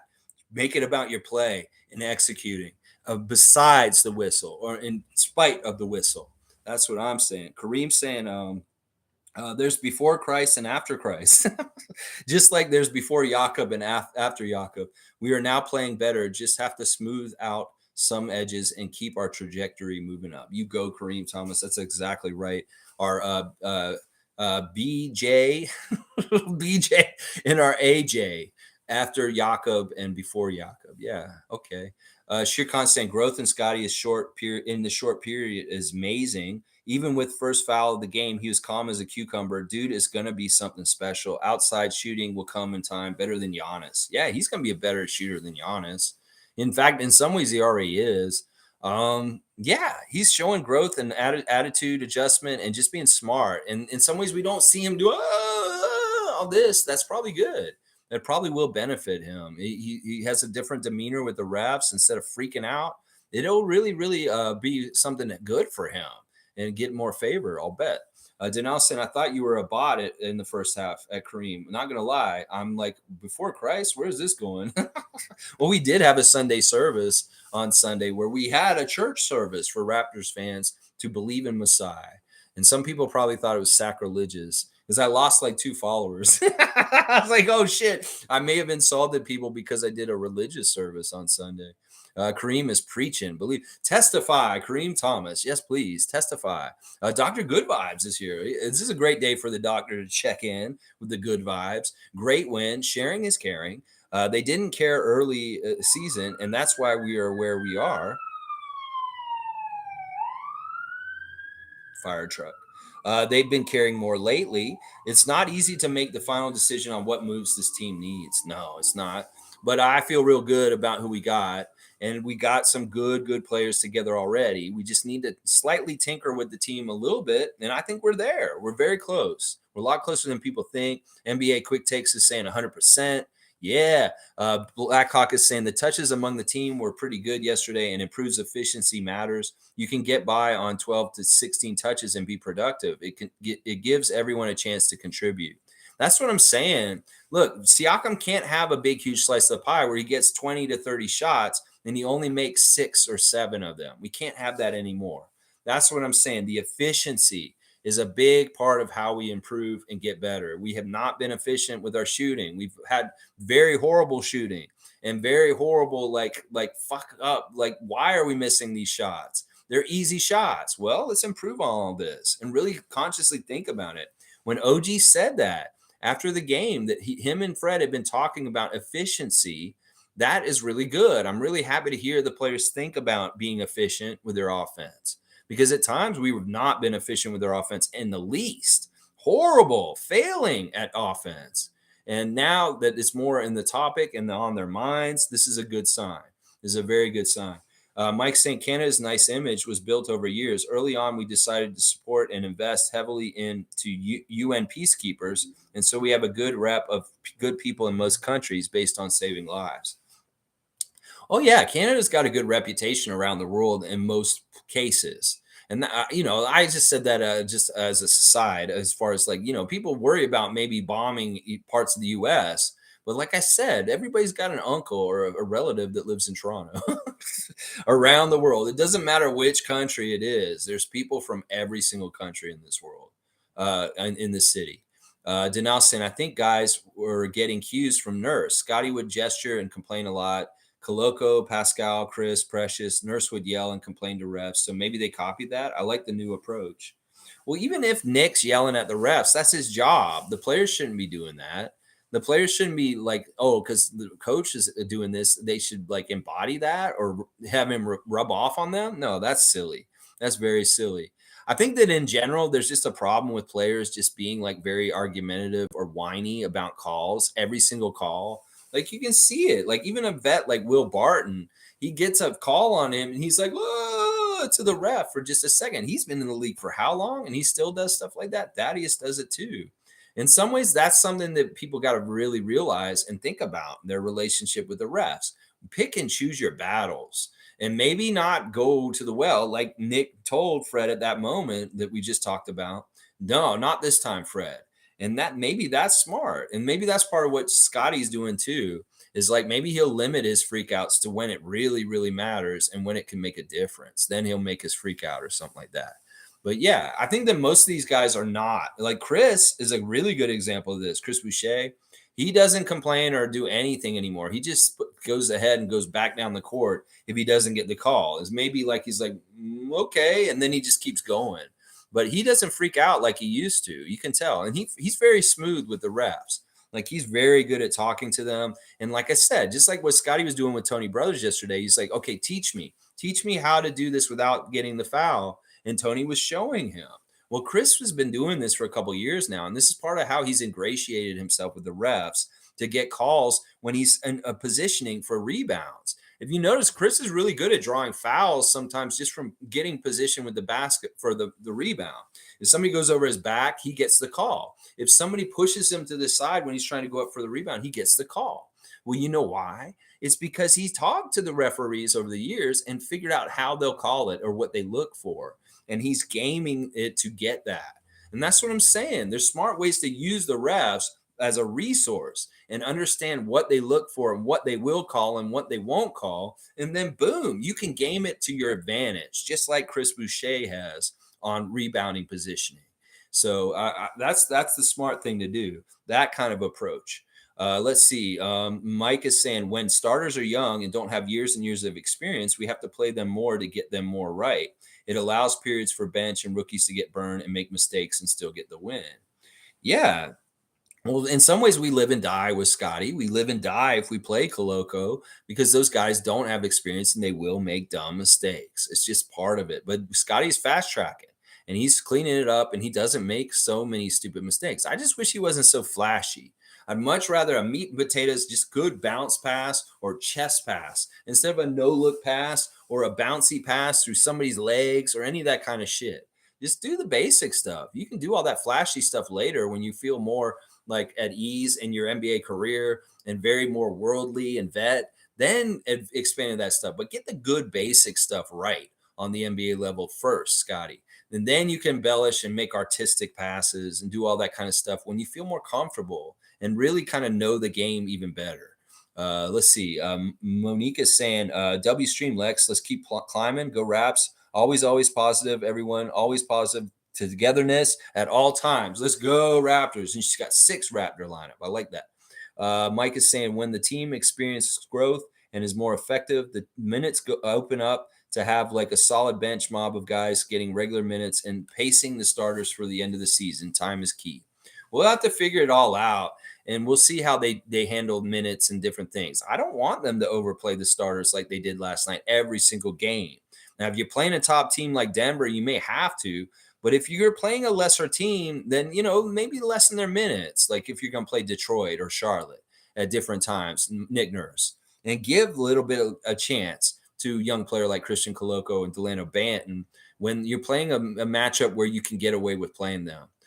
Facts, Mike. That's from 905 Yada. Dr. Good Vibes saying, love you, what you're doing. You go, Dr. Good Vibes. You're part of the Good Vibes too. We love when you show up. Kareem saying, I was looking at our schedule. We can honestly win 9 of the next 12. I hope so. 9's the magic number right now. We're sitting at 33 wins. We want to get to 42. That means a winning record. 42 wins is more than 41, and that is halfway of the games. 82 game season, 42 wins. That's a 500 plus winning record. And that's what we want. 9 wins. We can get those 9 wins. Let's do it. Let's do it. Cool Cat saying, good morning, Raptor Freak crew. I'm very late. Glad that we got the win.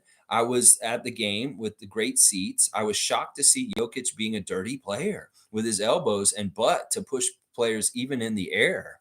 Yeah, well, he can be dirty and lazy and all that. He's still a loser as of last night. And maybe the Raptors and Nick Nurse have broken that Denver Nuggets team for the rest of the year. And that the playbook is very sound to beat them now with what we showed everybody else, what you can do to the Denver Nuggets. Yeah, good stuff, Cool Cat. Way to go down there and get the victory with everybody. I'm glad you made it in at the last second at 3 hours. I'm going to finish things up now real quick with a recap. Listen, great win by the Raptors last night. My 3 stars for the game are Freddie, OG, and Scottie, with honorable mention to Poeltl. Really fantastic job by them. And on the team stats, we look at it. We got 93 shots to 73 shots for them, 49 made to 42 for them. We shot 53%. Once again, we're shooting over 50% in a game. That's a good sign. I really like to see that. 40% from 3. In fact, we had 12 3-pointers to 6 3-pointers for Denver. We shot 88% at the free throw line. We did get less free throw attempts, but that didn't matter. We out-rebounded the hell out of them, 44-32. And in fact, the 14 offensive rebounds by the Raptors last night were a very key team stat. All those offensive rebounds were really important to allow us the extra shots on goal. 25 assists right on the bat for my target. 25 assists is my favorite number for that, if not more. Not 10 steals to their 9 steals. That's not bad. Turnovers, we won 14-11. Points in the paint, we just barely got outscored there, but it didn't matter. We won the fast break points also. Just a really, really good job overall by the Raptors against the Nuggets last night. We kind of broke them. We broke them last week, and then we finished the job last night.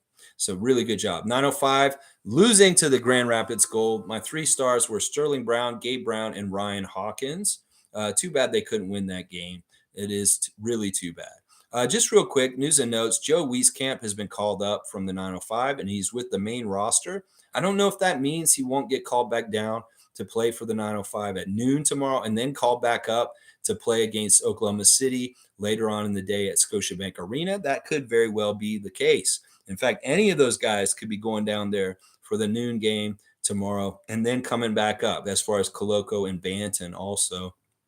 And let me see, is there something else here? Oh, I just wanted to note really quick about Dame Lillard's appearance on JJ Redick's podcast in the last day or so. Fantastic interview by Damian Lillard, and I think it's a reality check. This guy's saying a lot of things that a lot of people want to say around the league, and I'm glad he's being so outspoken about this. Basically, Lillard said this is not the same league, the NBA, that he came into as a young player, that the league is way different and it's not getting better. He doesn't like the direction that the NBA is heading in, and that there's all kinds of problems he has with it.